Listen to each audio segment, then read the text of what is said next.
Episode 1। ये कहानी है चार दोस्त और दो बहनों की। युग, ध्रुव, किशोर, अशोक और साधना रागिनी, जिनकी जिंदगी अशोक ने अपनी नफरत और बदले के भाव में बहकर बर्बाद करने में कोई कसर नहीं छोड़ी थी। लेकिन कहते हैं ना, इसके साथ किस्मत हो उसका कोई बाल बाका नहीं कर सकता।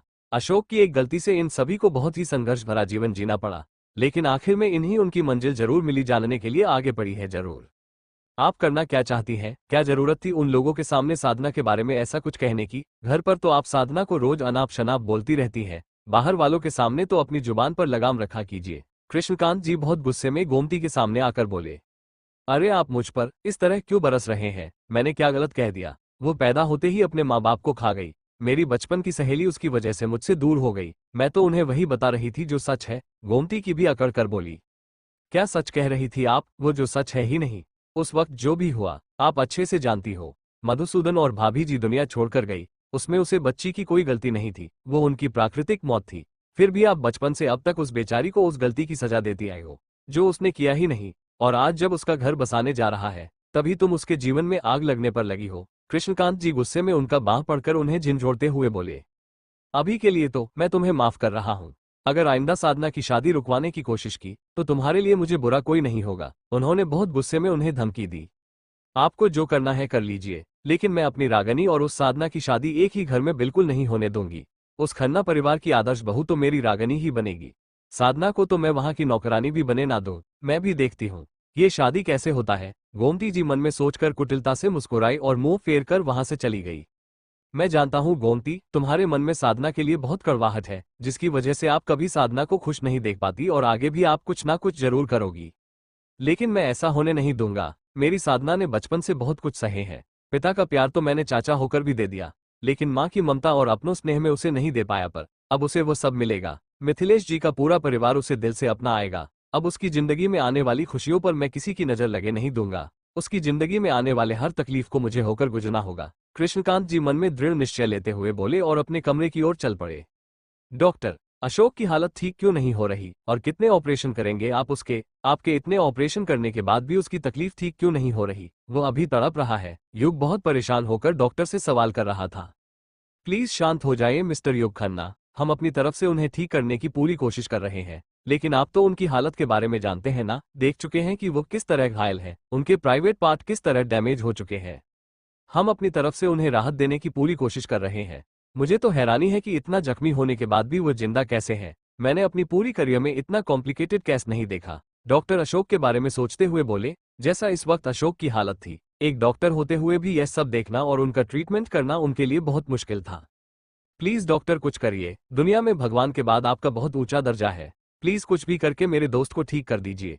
मैं उसे इस तरह तकलीफ में नहीं देख सकता। क्या आप उसके जख्मों की सर्जरी करके उसे ठीक नहीं कर सकते? युग जिज्ञासा भरी नजरों से उनकी तरफ देखकर बोला, सॉरी मिस्टर युग, ऐसा करना अगर पॉसिबल होता तो हम कब का कर चुके होते। सर्जरी करने के भी कुछ रूल, कुछ प्रोटोकॉल होते हैं, लेकिन उनकी हालत ऐसी नहीं कि सर्जरी से ठीक हो सके। इन्हें किसी भी तरह कुछ दिन इस दर्द को सहना ही होगा। जब तक इनके जख्म कुछ हद तक भर ना जाए तो उसके बाद ही हम कुछ कर पाएंगे। डॉक्टर कुछ सोचते हुए बोले और असमंजस में सिर हिलाते हुए अपने केबिन के अंदर चले गए। उन्हें जाते हुए देख युग बहुत निराश हुआ। तुमने बिल्कुल भी ठीक नहीं किया मिस साधना, एक लड़की होकर इतनी बेरहमी। लेकिन तुम्हें क्या लगता है इतना बड़ा गुनाह करके तुम सुकून की जिंदगी की जियोगी? बिल्कुल भी नहीं। बहुत जल्द तुम्हें अशोक के जिस्म पर लगे एक एक जख्म का हिसाब चुकाना होगा। मैं नहीं जानता उस रात क्या हुआ था, लेकिन अशोक ने मुझे सब कुछ बता दिया है। उसके इस हालत की जिम्मेदार तुम हो। युग बहुत गुस्से में अपने जीन्स के पॉकेट से साधना की तस्वीर निकालकर उसे देखते हुए बोला। इस वक्त उसकी आंखें गुस्से और नफरत से पूरी तरह लाल हो चुकी थी। मैंने अपनी तरफ से जाल बिछा दिया है। बहुत जल्द तुम मेरी पकड़ के अंदर रहोगी। यहाँ जितनी तकलीफ अशोक को होगा, मैं उससे कहीं ज्यादा दर्द तुम्हें दूंगा। अब देखो तुम्हारी यह शादी तुम्हारी जिंदगी में क्या रंग लाएगी। युग ने नफरत भरी नजरों से साधना की मुस्कुराती हुई तस्वीर को दिखा और उसे दो टुकड़ों में फाड़कर वहीं पास में रखे डस्टबिन के अंदर डाल दिया। बेचारी साधना को तो अंदाजा ही नहीं था कि जिससे वह जिंदगी की उम्मीद कर रही है वही उसके लिए दिल में हजारों नफरत पाले बैठा है। उसे अपनी दोस्त की हालत का बदला लेने के लिए बेकरार है।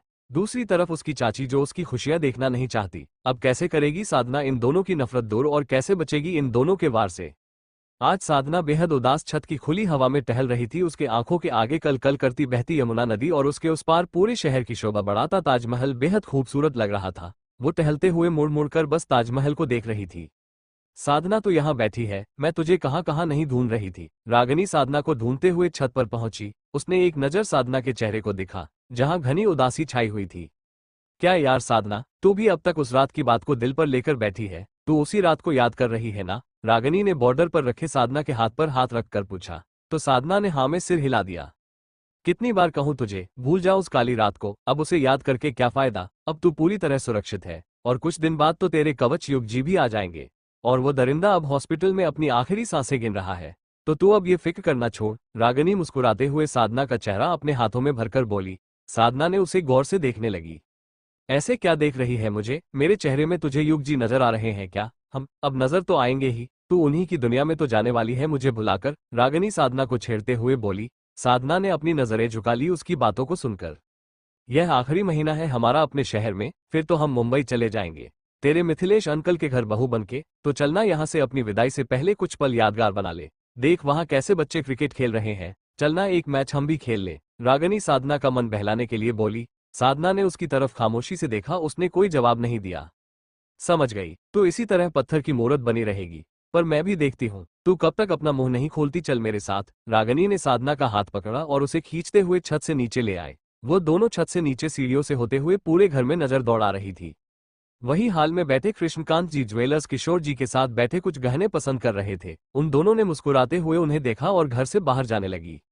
मेरी यह सीता गीता की जोड़ी अब कहाँ चली? कृष्णकांत जी ने मुस्कुराते हुए उन दोनों की तरफ देखकर पूछा। कहीं नहीं पापा, बस एक छोटा सा क्रिकेट मैच खेल कर आते हैं, कुछ दिन बाद तो आप हमें विदा कर देंगे यहाँ से, फिर हमें ये सब करने का मौका कहाँ मिलेगा? रागिनी खुश होकर बोली और उनका जवाब सुनने से पहले ही साधना का हाथ पकड़कर घर से निकल गई।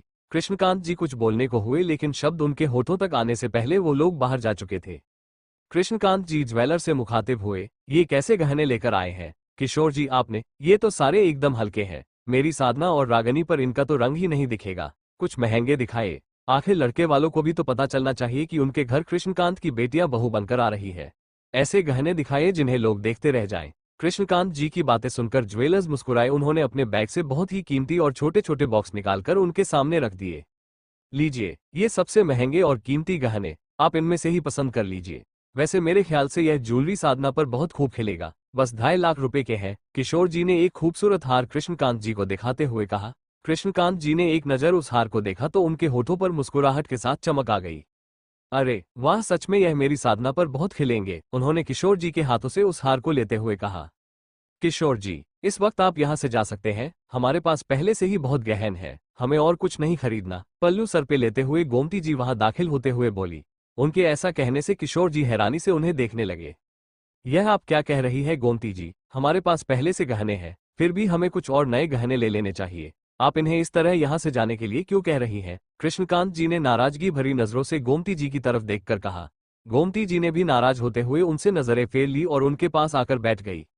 आप क्यों बेवजह इतना खर्चा कर रहे हैं? आपने तो हमारी रागिनी और उस साधना के लिए गहने पहले ही बनवा लिए थे, फिर और खर्च करने की क्या जरूरत है? और उस साधना के लिए इतना कीमती हार क्यों? गोमती जी कृष्णकांत जी के हाथों से वो हार लेते हुए बोली, जिसे देख वो उन्हें गुस्से में घूमने लगे। ये हार तो मेरी रागिनी पर कितने खूबसूरत लगेंगे, आप भी इतनी खूबसूरत हार को उस अभागन के हाथों सौंपकर इसकी शोभा घटा रहे हैं, गोमती जी इतराते हुए बोली। उनकी बातें सुनकर किशोर जी कभी उन्हें तो कभी कृष्णकांत जी को हैरानी से देखने लगे। आपको कितनी बार बताना होगा, मेरी साधना अभागन नहीं है, और आप क्यों हमेशा उस मासूम बच्ची के लिए जहर उगलते रहती हैं? बचपन से आपने उसे अपने कड़वे शब्दों से चोट पहुंचाई है, आज उसका सौभाग्य देखिए, कितनी ऊंचे घराने में उसकी शादी होने जा रही है, और जो ममता और प्यार आप उसे नहीं दे पाए, वो उसके सास ससुर देंगे। कृष्णकांत जी साधना की उज्जवल भविष्य के लिए कामना करते हुए बोले। आप सजा लीजिए जितने सपने सजाना है उस साधना के लिए, लेकिन मैं कभी उसका घर बसने नहीं दूंगी, गोमती जी मन में सोचकर मुस्कुराए।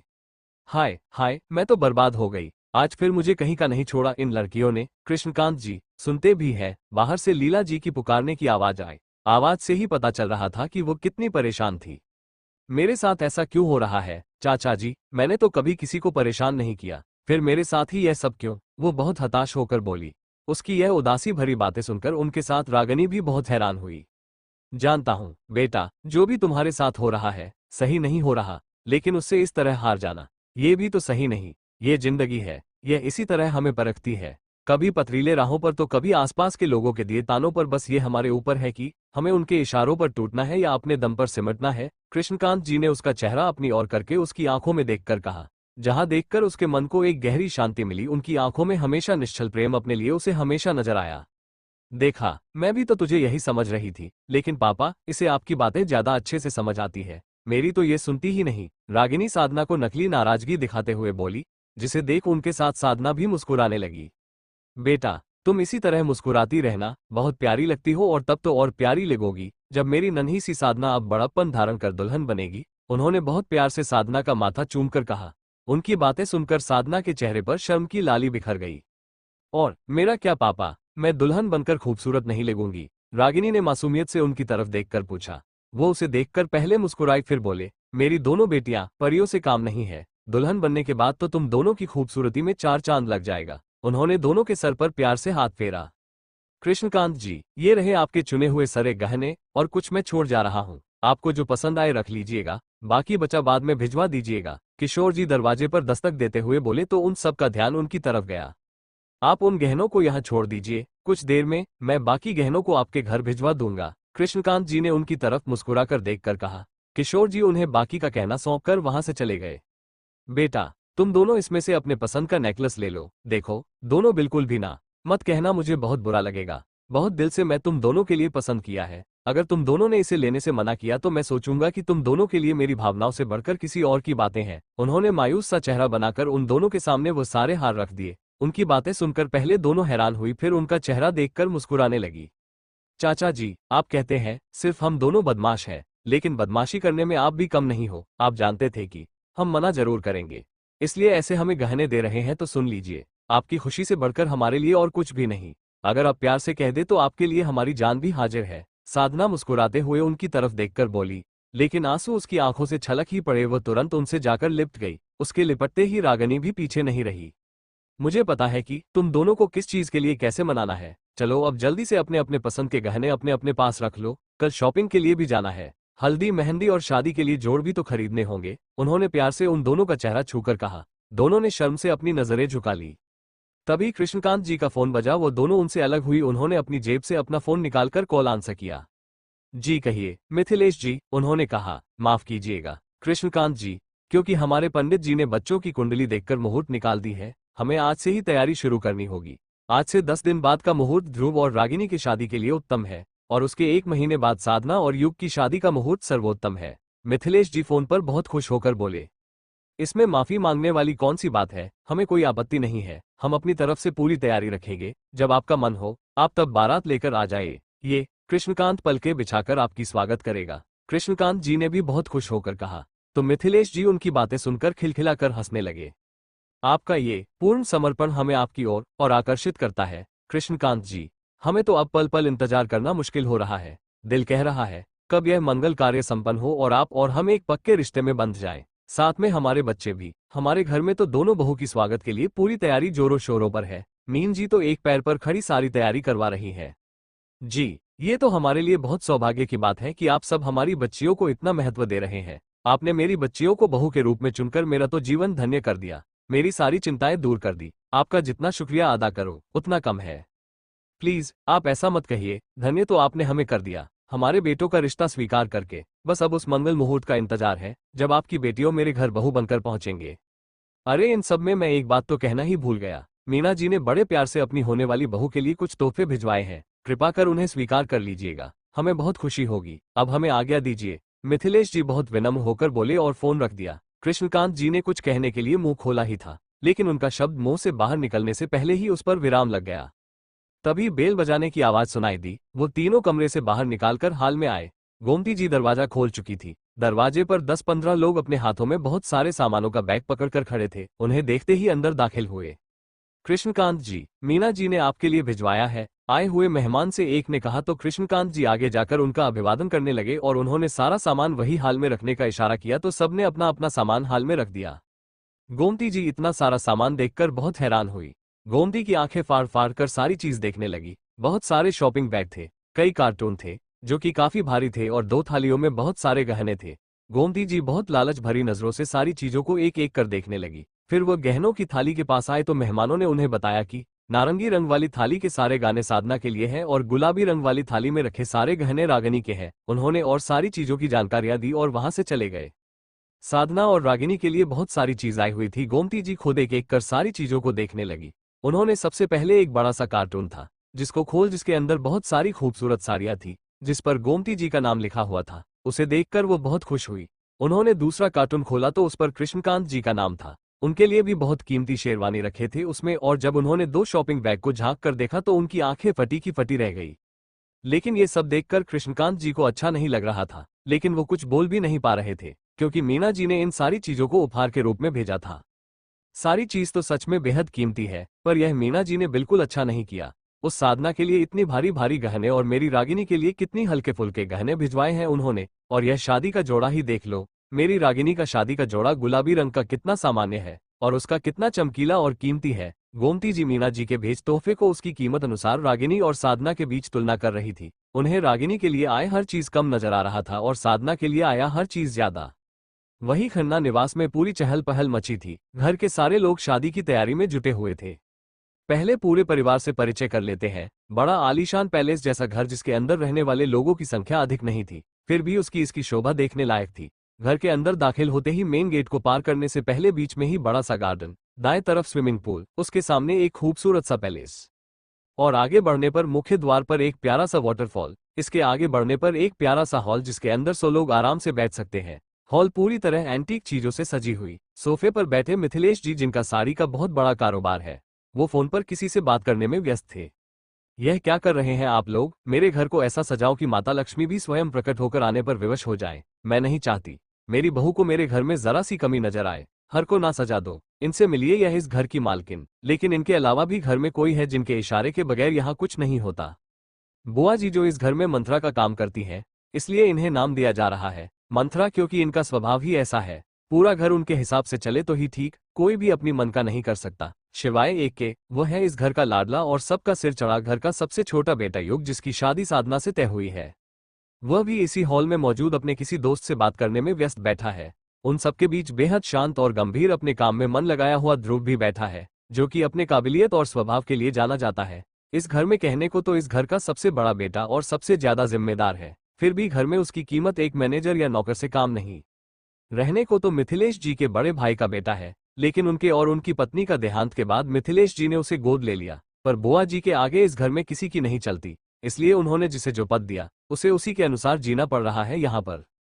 सुनिए जी, आपने वो सारे तोहफे कृष्णकांत जी के घर पर भिजवा दिए ना? मीना जी ने मिथिलेश जी के सामने आकर पूछा। जी हाँ, भिजवा दिया है। वो वहां पहुंच भी चुका, सेवक का फोन आया था, वो घर लौट रहे हैं, उन्होंने मुस्कुराकर जवाब दिया। अरे कब खत्म होगा तुम लोगों का ताम झाम? कब मैं अपनी छोटी बहू को देख पाऊंगी? अरे यहाँ मेरी कोई सुनने वाला है? बुआ जी नाराज होते हुए अपने आसपास देखते हुए बोली। बुआ जी, आप नाराज क्यों होती हैं? हम सब आपकी बातें सुन रहे हैं, बस कुछ दिन और इंतजार कर लीजिए। आपकी लाडली साधना बहुत जल्द इस घर में आएगी, तब उसे अपने पलकों पर बिठा कर रखिएगा। मीना जी मुस्कुराते हुए उनके पास आकर बोली। उसने जो भी किया है अशोक के साथ, उसके लिए उसे न किसी का प्यार पाने का हक है ना किसी के पलकों पर बैठने का। एक बार इस घर की दहलीज पार करके घर के अंदर आ जाए, फिर वो पल पल सुकून के लिए तरसेगी। युग गुस्से में बड़बड़ाया। कुछ कहा तुमने? उसके बगल में बैठे ध्रुव ने उसकी तरफ देखकर पूछा तो वो डर गया। उसने सोचा कहीं उसने उसकी बातें सुना लिया हो। कुछ कहा तुमने? उसके बगल में बैठे ध्रुव ने उसकी तरफ देखकर पूछा तो वो डर गया। उसने सोचा कहीं ध्रुव ने उसकी बातें सुना लिया हो। कुछ भी तो नहीं, मैं तो बस ये सोच रहा था कि पूरी फैमिली हम दोनों के होते हुए भी किसी और के बारे में सोचकर कितने एक्साइटेड हैं। देखो ना, कब से मैं यहाँ बैठा हूँ पर किसी का ध्यान ही नहीं है मुझ पर। युग ने अपनी बात बदली और नकली नाराजगी दिखाते हुए बोला। वो घर का सबसे ज्यादा लाडला था, इसलिए कोई उसे नजरअंदाज करे यह उसे बिल्कुल पसंद नहीं। सबको दिख रहा है तो यहीं बैठा है, तो क्या करें? तेरा हम बचपन से अब तक बहुत सेवा कर चुके, अब तो अपनी सेवा करवाने की बारी है। तू तो सेवा करने से रहा, इसलिए बहू लाने की सोच रहे हैं, उसमें भी तुझे जलन हो रही है। मीना जी नकली गुस्सा दिखाते हुए उसका गाल खींचकर बोली तो वह मुस्कुराया। मीना जी ने एक नगर ध्रुव की तरफ देखा। उसका हमेशा गौरव से भरा चेहरा आज कुछ उदास लग रहा था, जिसे देखकर उन्हें बहुत बुरा लगा। वह जानती थी कि वह इतना उदास क्यों है। जब से ध्रुव के माता पिता उससे दूर हुए, मीना जी ने ही उसके सर पर अपनी ममता की छाप राखी, कभी उसे माँ की कमी महसूस न होने दी। और वह ये भी जानती थी कि किस चीज से ध्रुव को खुशी होती है और कौन सी चीज उसे परेशान करती है। आज मेरा ध्रुव इतना खामोश क्यों बैठा है? क्या हुआ बेटा, तुम्हें रागिनी पसंद नहीं आई? उन्होंने जानबूझकर ध्रुव के गाल पर हाथ रखकर उसे ये सवाल किया। ध्रुव ने निराशा भरी नजरों से उनकी तरफ देखा तो उन्हें उनका जवाब मिल गया। ध्रुव को रागिनी पसंद भी कैसे आती? रंग रूप के मामले में ध्रुव और उसका कोई मिल नहीं था। ध्रुव अपनी आकर्षित व्यक्तित्व और गंभीर स्वभाव से पहली ही नजर में किसी के भी दिल में अपने लिए छाप छोड़ जाने वाला।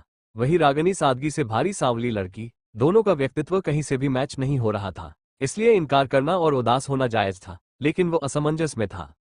ऐसी बात नहीं है माँ, वह बस। ध्रुव उनकी तरफ देखकर मुस्कुरा कर बोला और एक गहरी सांस लेकर युग की तरफ देखने लगा। उसके अनकहे शब्दों मीना जी तक पहुंच गए। वो उसे मुस्कुराते हुए देखने लगी। पता है, कोई बात हुई तो भी तू मुझे नहीं बताया। मैं जानती हूँ रागिनी तुझे बिल्कुल भी नहीं पसंद, फिर भी तू मेरी पसंद का मान रखने के लिए इस शादी के लिए हाँ बोल रहा है। उन्होंने ध्रुव का चेहरा अपने हाथों में भरकर उसकी आंखों में झांक कर कहा। ध्रुव ने अपनी नजरें हटा ली। उसे पता था कि मीना जी उसकी मन की बातें आंखों से पढ़ लेगी। अरे तू भी क्या उससे सवाल जवाब करने लगी? वह क्या इनकार करेगा? वो खुद चंद्रलोक का राजा है, क्या कि उसके लिए हम कोई चांद का टुकड़ा लेंगे? शादी करके उसे सिर्फ घर बसाना है, अपनी दुल्हन को दुनिया की नजरों में रूप की रानी नहीं बनवाना। जो तू भी उसकी राय लेने बैठ गई। बुआ जी अपने कड़वे लहजे में ही कड़वी बातें कह गई। उनकी यह बातें सुनकर वहां बैठे किसी को भी अच्छा नहीं लगा और सबसे ज्यादा दुख ध्रुव को पहुंचा।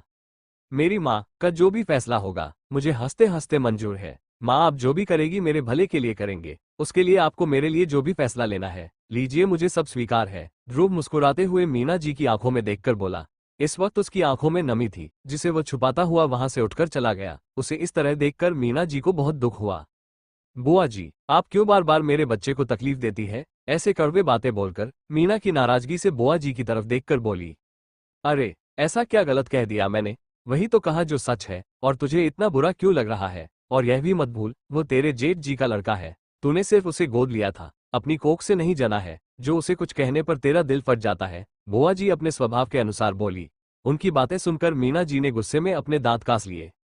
हाँ, ध्रुव युग की तरह मेरे कोख में नहीं पला, फिर भी मैंने उसे अपने बच्चों की तरह पाला है। वह मेरा बेटा है। कान्हा भी तो यशोदा के अपने बेटे नहीं थे, फिर भी उन्हें ममता की कोई नहीं हुई। उसी तरह मैं भी यशोदा बनकर अपने ध्रुव को कभी कोई कमी होने नहीं दूंगी। जितना प्यार मैं युग से करती हूँ, उतना ही मेरे दिल में ध्रुव के लिए भी है। मीना जी गंभीरता से उनकी तरफ देखकर बोली। उनकी बातें सुनकर बुआ जी ने अपने मुंह ऐंठ लिए। ऊपर बालकनी में खड़ा ध्रुव मीना जी की सारी बातें सुन रहा था। उसे बहुत खुशी थी कि मीना जी उसके लिए इतना सोचती है, और सच में मीना जी ने कभी भी उसे उसकी माँ की कमी महसूस होने ही नहीं थी। पिता की कमी पूरी करने के लिए मिथिलेश जी तो थे ही, बस वो बड़े बेटे के हक से हमेशा वंचित रहा, क्योंकि बुआ जी हमेशा इसके खिलाफ रही, जिसके पीछे उनका अपना विचार था।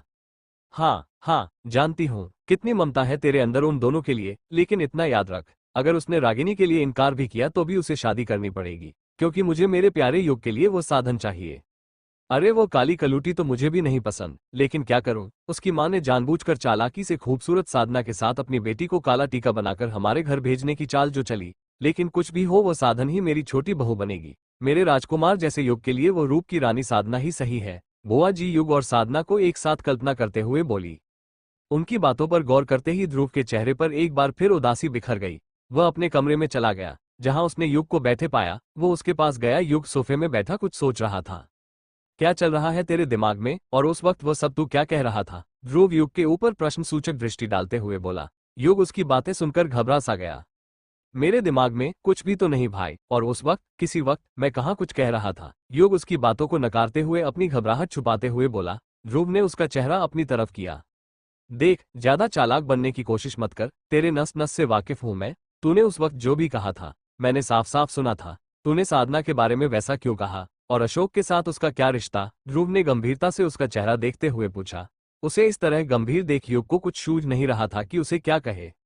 भाई, आप जो भी समझ रहे हैं गलत समझ रहे हैं। मेरे कहने का मतलब वह नहीं था। आपको तो पता ही है अशोक की जैसी हालत है, मुझसे देखा नहीं जा रहा।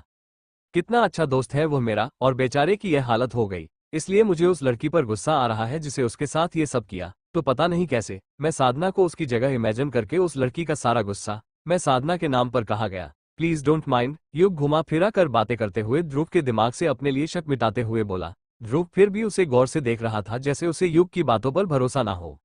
एनीवे, आप मेरी छोड़िए, अपनी बताइए, आपने इस रिश्ते के लिए हाँ क्यों कहा? मुझे पता है आपको वह रागिनी काला टीका नहीं पसंद, फिर भी आप इस रिश्ते के लिए मान क्यों गए? युग ने अपनी बात बदली और सीधा उससे सवाल करने लगा। उसके सवालों को सुनकर ध्रुव ने अपना चेहरा दूसरी तरफ कर लिया। छोड़ इन सब बातों को, तू बता कल मिलने जा रहा है ना मिस साधना से? ध्रुव भी उसकी बात बदलते हुए बोला। भाई प्लीज, मेरा चाल आप मुझ पर मत आजमाए। अपने मम्मी से कहा क्यों नहीं कि वो आपको बिल्कुल भी नहीं पसंद, और यह मम्मी भी बुआ जी की बातों में आ गई। युग चिढ़ते हुए बोला, मैंने कहा ना, तू मेरी बात छोड़, ये बता सच में तुझे साधना पसंद है? और इन सब की शुरुआत तो तू ही किया था ना, तूने ही तो आगे कहा था कि तुझे साधना बहुत पसंद है और तू शादी करेगा तो उसी से करेगा, इसीलिए तेरी शादी अच्छे से हो जाने के लिए ही तो बुआ और मम्मी यह सब कर रही है। जैसा उनकी चाची ने शर्त रखा है, जब तक रागिनी जी की शादी नहीं होगी वो साधना जी की शादी नहीं होने देगी। आई नो भाई, बट आप बलि का बकरा क्यों बन रहे हो? प्लीज आप इस शादी इनकार कर दीजिए। वह साधना मुझे पसंद है, उसे इस घर में कैसे लाना है मैं सोच लूंगा, पर आप अपनी जिंदगी इस तरह मेरे लिए बर्बाद नहीं कर सकते। युग बहुत प्यार से ध्रुव का हाथ थाम कर बोला। ध्रुव उसकी बातें सुनकर मुस्कुराया और उसकी तरफ देखने लगा। तू मेरे बारे में सोचना छोड़, अपनी और मिस साधना के बारे में सोच कि कल तू उनसे मिलने जा रहा है, क्या क्या मिलकर बातें करेगा। रागिनी जी को माँ ने मेरे लिए चुना है और उनका मेरे लिए चुना कभी गलत नहीं होता, वो हर बार मेरे लिए सही फैसला लेती है। मुझे तो बहुत खुशी है कि उन्होंने मेरी जिंदगी का सबसे बड़ा फैसला भी अपनी मर्जी से लिया। ध्रुव आत्मविश्वास के साथ मुस्कुराता हुआ बोला। युग उसे हैरानी से देखता रह गया, लेकिन अगले ही पल उसकी मुस्कुराहट जाती रही। डोंट वरी भाई, आपकी जिंदगी बिल्कुल भी बर्बाद नहीं होगी। एक बार मैं उस मिस साधना को सबक सिखा दूं, फिर देखिएगा मैं आपकी जिंदगी कैसे बदल दूंगा। फिर आपकी जिंदगी में सिर्फ खुशियां ही खुशियां आएंगी, बस कुछ वक्त और। युग मन में सोचकर मुस्कुराया। उसे इस तरह मुस्कुराते हुए देख ध्रुव ने उसके कंधे पर थपथपा कर उसका ध्यान अपनी तरफ किया और आंखों के इशारे से पूछा कि वह क्या सोच रहा है। युग ने फिर नामे सिर हिलाया और वहां से उठकर जाने लगा। अब कहाँ चल दिया तू, ऑफिस नहीं जाना क्या? उसे जाते हुए देखा ध्रुव बोला। भाई कुछ दिन आप ही ऑफिस संभालिए, मैं तो ऑफिस शादी के बाद ही आऊंगा। अभी शादी होने में 1 महीना टाइम है, तो अपनी सिंगल लाइफ पूरी तरह एंजॉय करूंगा, और मिस साधना के लिए कुछ सरप्राइज भी तो प्लान करना है। युग ध्रुव की तरफ देखकर एक आंख दबाते हुए बोला, तो ध्रुव ने उसे आंखें बड़ी करके दिखाई और मुस्कुराने लगा। युग वहां से बाहर चला गया। मैंने ये शादी स्वीकार तो कर ली है, लेकिन पता नहीं निभा पाऊंगा या नहीं। हाँ, मैं भी चाहता था कि शादी के लिए इनकार कर दो, लेकिन माँ ने अब तक बहुत प्यार दिया है मुझे, मैं इनकार करके उनका दिल तोड़ना नहीं चाहता। वो मिस साधना को अपनी बहू के रूप में देखना चाहती हैं, तो उनकी यह इच्छा जरूर पूरी होनी चाहिए, चाहे उसके लिए मेरी कई इच्छाएं दम तोड़ दे। मैं उनके लिए कुछ भी करूंगा, लेकिन शायद रागिनी जी को अपने दिल में जगह ना दे पाऊं। ध्रुव आंखों में उदासी भरकर गहरी सांस लेते हुए बोला। तभी उसका फोन बजा। जी पापा कहिए, उसने कॉल आंसर किया। ध्रुव, सारे ऑर्डर्स आ चुके हैं, तुम जाकर सारे कलेक्शन चेक कर लो और बाकी सारी साड़ियां दूसरे मॉल में डिलीवर करवा दो। कल हमारी होने वाली बहू उस मॉल में शॉपिंग करने वाली है, मैंने उनके पसंद की साड़ी डिजाइन्स पहले वाले मॉल में रखवा दी है, तुम उन्हें वहां भिजवा दो। मिथिलेश जी कॉल आंसर होते ही बोले। जी पापा हो जाएगा, मैं अभी निकल रहा हूँ। और बनारस से आई कलेक्शंस का क्या करना है? उन साड़ियों का डिमांड बहुत है, लेकिन कलेक्शन हमारे पास बहुत कम है और वहाँ के कारीगर भी इस टाइम पर छुट्टी पर गए हैं, इसलिए मैं सोच रहा था हमें उसके रेट बढ़ा देने चाहिए, जिससे हमें प्रॉफिट भी हो और कस्टमर ज्यादा परेशान न करे। ध्रुव उन्हें सुझाव देते हुए बोला। तुम्हें जो सही लगे वो करो, तुम उम्र में भले ही मुझसे छोटे हो, लेकिन बिजनेस का ज्यादा अनुभव मुझसे ज्यादा हो गया है तुम्हें, इसलिए तो मुझे गर्व है तुम पर। I proud of you my son, उन्होंने बहुत गर्व से ध्रुव से कहा। ध्रुव उनकी बातें सुनकर मुस्कुराने लगा। सॉरी ध्रुव, सुबह बुआ जो भी बोल रही थी, जानता हूँ तुम्हें दुख पहुंचा होगा, पर क्या करें, उन्हें चाहे हम जितना भी समझा ले वो किसी की सुनती ही नहीं। हम उन्हें कुछ कह भी नहीं सकते, घर की बड़ी है वह, इसलिए सबको उनकी बातें माननी पड़ती है। लेकिन मुझे इस बात से बहुत दुख होता है कि उनके जिद की वजह से तुम्हें वो सब नहीं हम दे पा रहे जिस पर सिर्फ तुम्हारा हक है। हमारा पूरा बिजनेस तो सिर्फ तुम भी संभालना चाहिए, लेकिन उनकी जिद के कारण बेवजह में और युग इन सब चीजों को संभालने पर मजबूर है, जबकि यह पूरा बिजनेस सिर्फ और सिर्फ तुम्हारा है। उन्होंने ध्रुव की हालातों के लिए उदास होकर कहा। पापा मुझे किसी चीज से कोई फर्क नहीं पड़ता, मुझे फर्क पड़ता है तो आप लोगों के उदास हो जाने से। मुझे जो जगह दी गई है मैं उसी में खुश हूँ, मुझे इससे ज्यादा कुछ नहीं चाहिए। बस आपसे और माँ से मिला प्यार ही मेरे लिए बहुत है। रही बात बिजनेस की, वो चाहे युग के नाम पर चले या आपके, वो मेरे पापा का बिजनेस है, अच्छे से चल रहा है, इससे ज्यादा एक बेटे के लिए और क्या हो सकता है? ध्रुव ने मुस्कुराते हुए कहा, लेकिन उसकी आंखों में नमी थी जिसका एहसास फोन पर बात कर रहे मिथिलेश जी को भी हो चुका था। चलो बहुत हो गई बातें, तुम जल्दी से ऑफिस पहुंचो, मैं किसी काम के लिए शहर जा रहा हूँ, मुझे लौटते हुए शाम हो जाएगी, तो सब संभाल लेना और अपना ख्याल रखना, उन्होंने बहुत मीठी आवाज में कहा और फोन रख दिया। उनकी आखिरी लाइन सुनकर ध्रुव के दिल को राहत मिली। बुआ जी के हाथों जितना भी उसका दिल आहत हो, मीना और मिथिलेश जी की मीठी बातें हमेशा उसके दिल पर मलहम का काम कर जाते।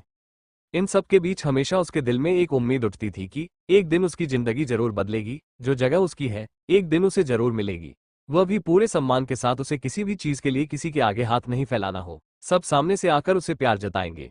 क्या ये सब उसे दिलाने में रागिनी जरिया बन पाएगी? क्या रागिनी उसके दिल में छुपे अरमानों को पूरा कर पाएगी? ये होगा तब जब वो उसकी जिंदगी में शामिल होगी। अरे साधना कहाँ रह गई, जल्दी निकल, अगर मम्मी आ गई ना तो फिर हो गई हमारी शॉपिंग। रागिनी दरवाजे के बाहर खड़ी बहुत बेचैन होकर साधना को पुकार रही थी। पापा देखिए ना, ये कितना लेट कर रही है। रागिनी नाराज होते हुए कृष्णकांत जी से बोली, जो अपनी बाइक साफ करते हुए मुस्कुराकर उसे ही देख रहे थे। तुम इतना परेशान क्यों हो रही हो, आ जाएगी, अभी मॉल खोलने में वक्त है, सिर्फ 9 बजे बज रहे हैं अभी। कृष्णकांत जी रागिनी को शांत करते हुए बोले। रागिनी ने नाराजगी से उनकी तरफ देखा और पर पटकते हुए चहलकदमी करने लगी। आ गई चाचा जी, चलिए, साधना भागते हुए घर से बाहर आकर बोली। कृष्णकांत जी मुस्कुराते हुए और रागिनी उसे गुस्से में घूरते हुए देखने लगे।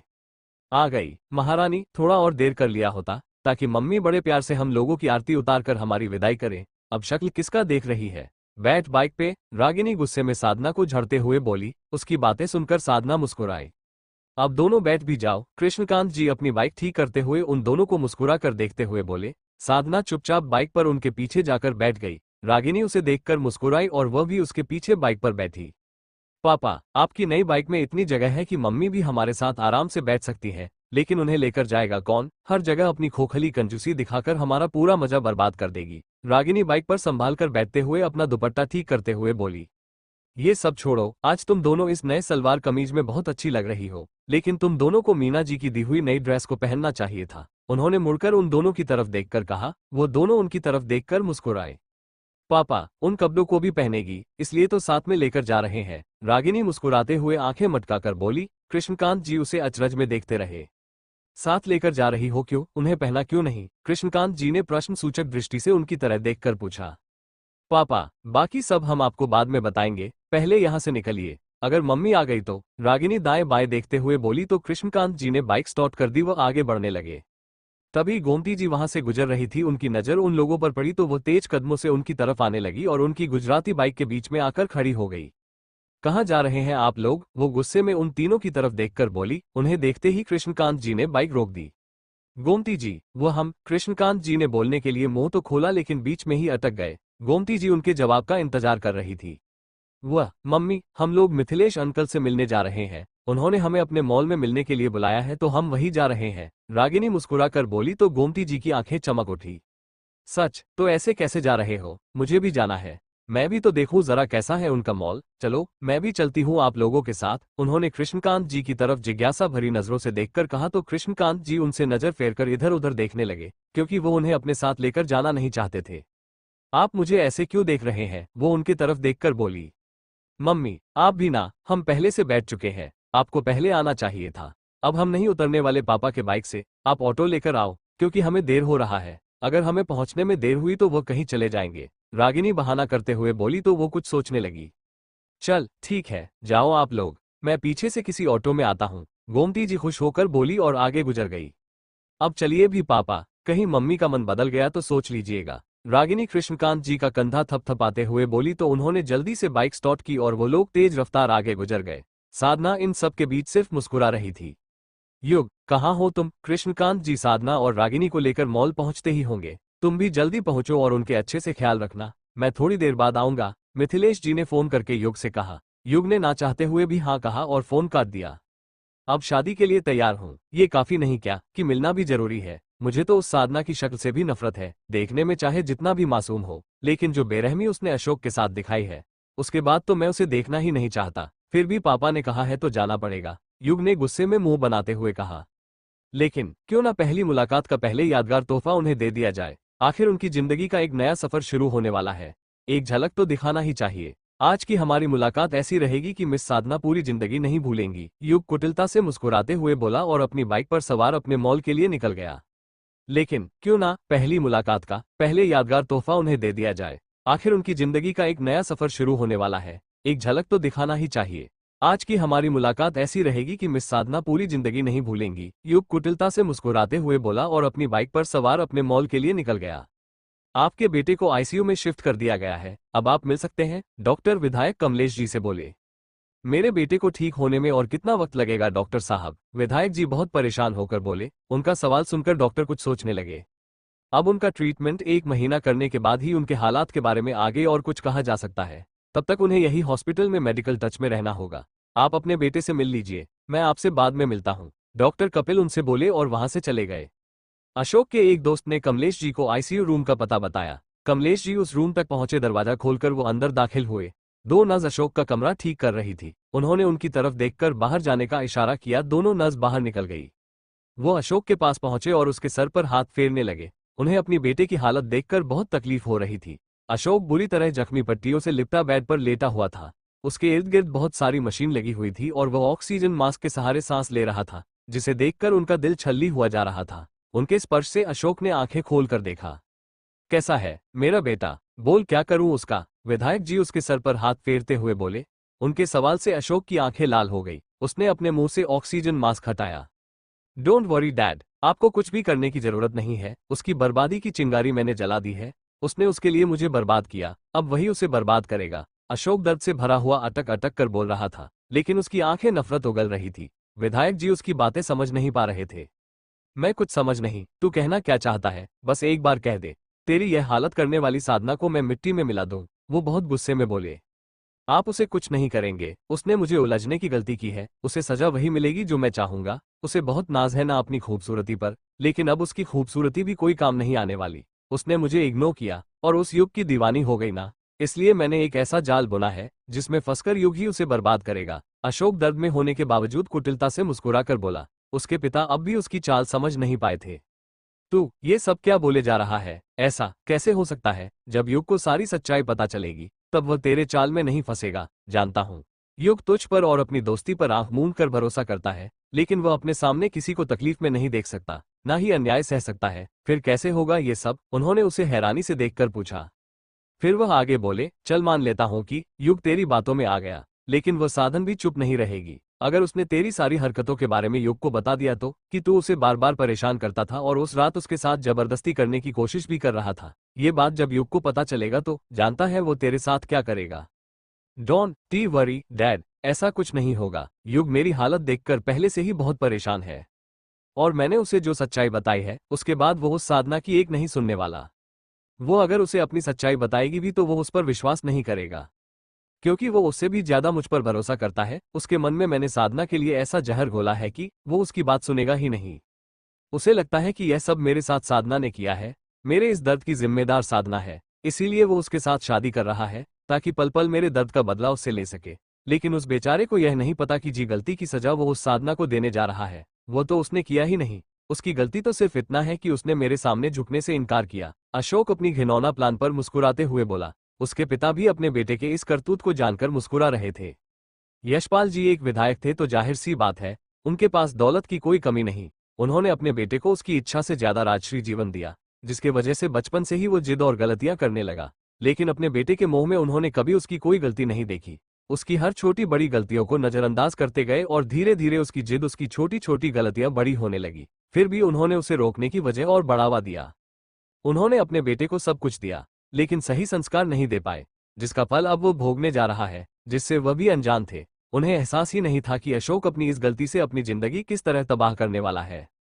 उन्होंने अपने बेटे को सब कुछ दिया लेकिन सही संस्कार नहीं दे पाए, जिसका फल अब वो भोगने जा रहा था, जिससे वह भी अनजान थे। उन्हें एहसास ही नहीं था कि अशोक अपनी इस गलती से अपनी जिंदगी किस तरह तबाह करने वाला है। दूसरी तरफ युग अशोक की चाल से पूरी तरह अनजान था। उसे अंदाजा ही नहीं था कि जिस दोस्त के दर्द को देखकर वो इतना विचलित है और इसके लिए वो अपने आने वाली खूबसूरत सज रही जिंदगी को अपने ही हाथों तबाह करने को आतुर है, वही उसे धोखा दे रहा है। उसकी गहरी दोस्ती और गहरे भरोसे का किस तरह फायदा उठा रहा है। ये सब करने से पहले अशोक ने एक बार भी नहीं सोचा कि जब युग को उसके चाल के बारे में पता चलेगा तो वह क्या करेगा और उसके दिल पर क्या गुजरेगी कि जिसकी दोस्ती उसके लिए इतनी कीमती थी वही उसका इस तरह फायदा उठा रहा है।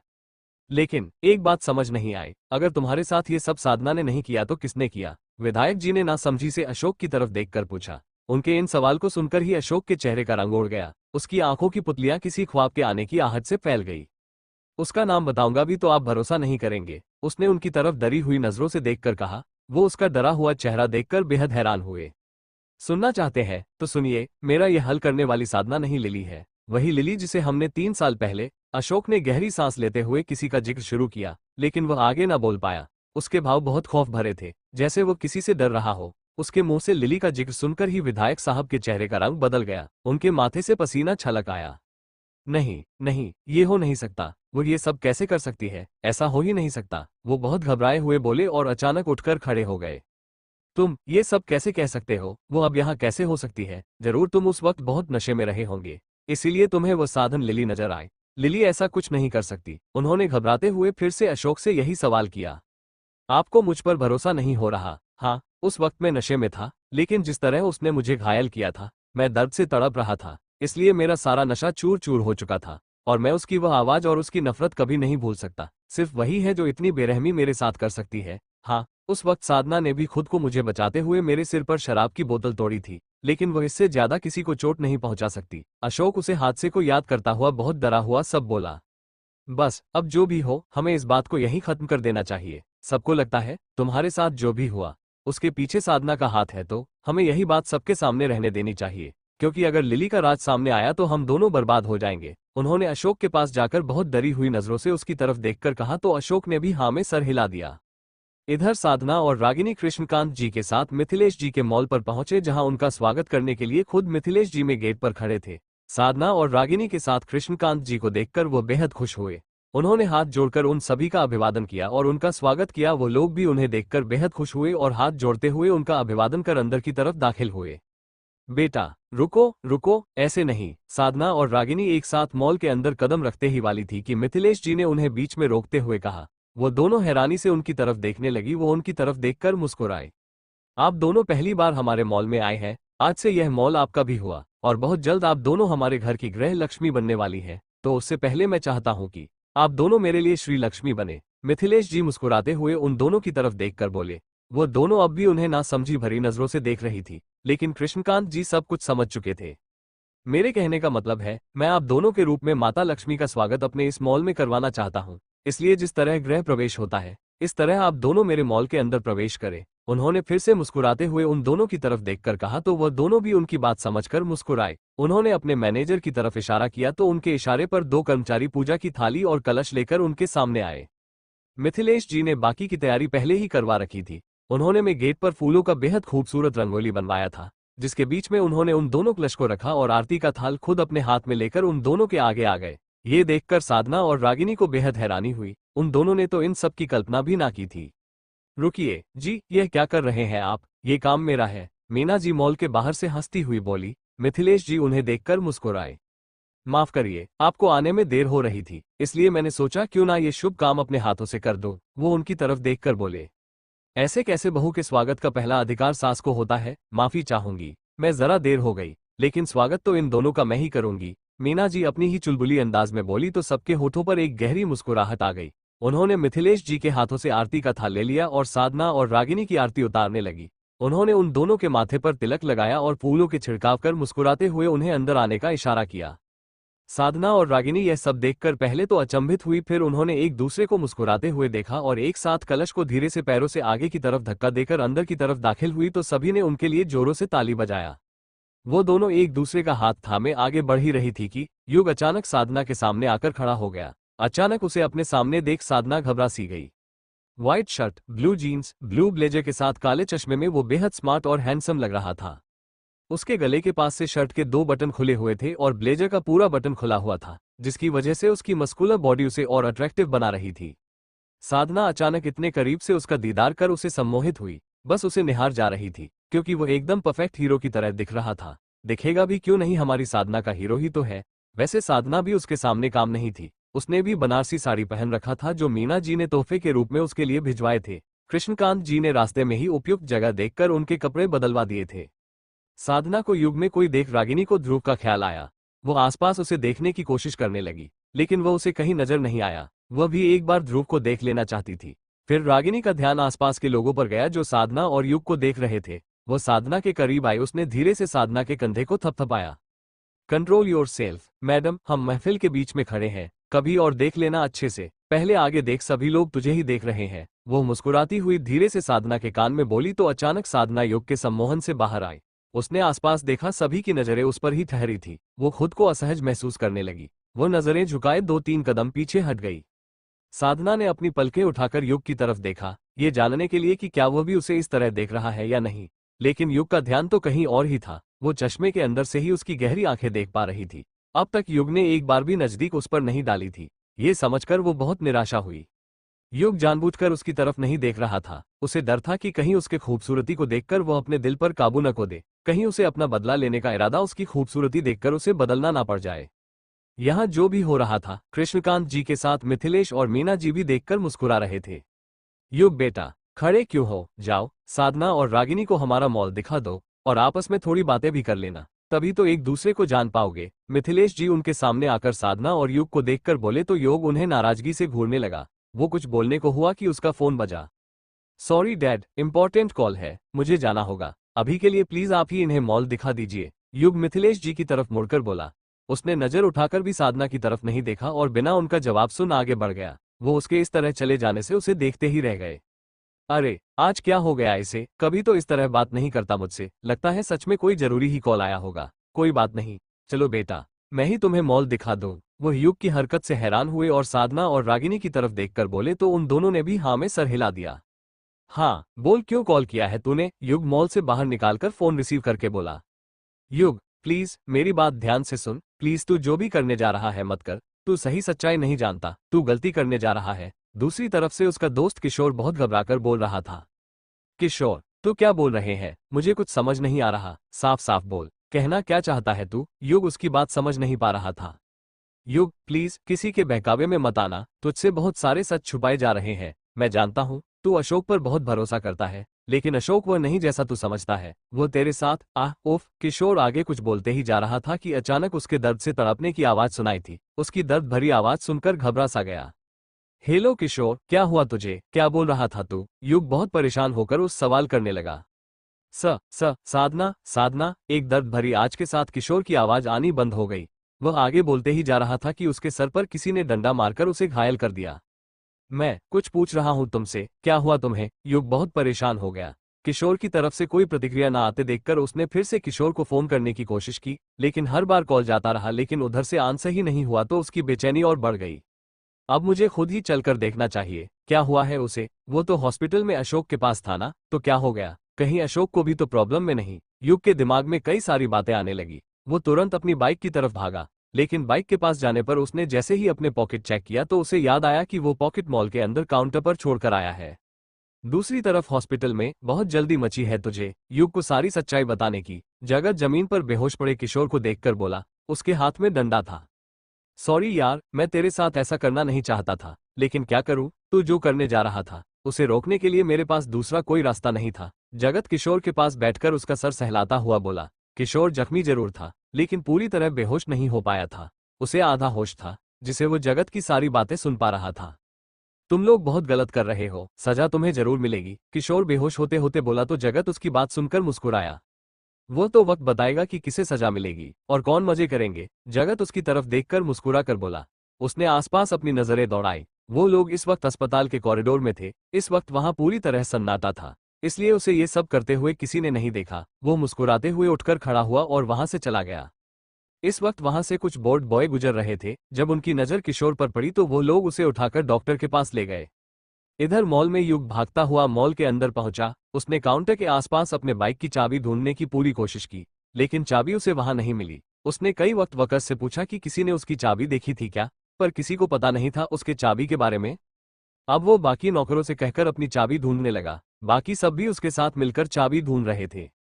तो बेटा बताओ, आप दोनों को कैसा लगा हमारा मॉल? अगर तुम्हें कोई कमी दिखे तो जरूर बताना, हम उसे जरूर दूर करेंगे। मिथिलेश जी साधना और रागिनी को पूरा मॉल दिखाते हुए बोले। वह दोनों भी पूरे मॉल को देखकर खुद को बहुत रोमांचित महसूस कर रही थी। उन्हें उनका मॉल बहुत पसंद आया था।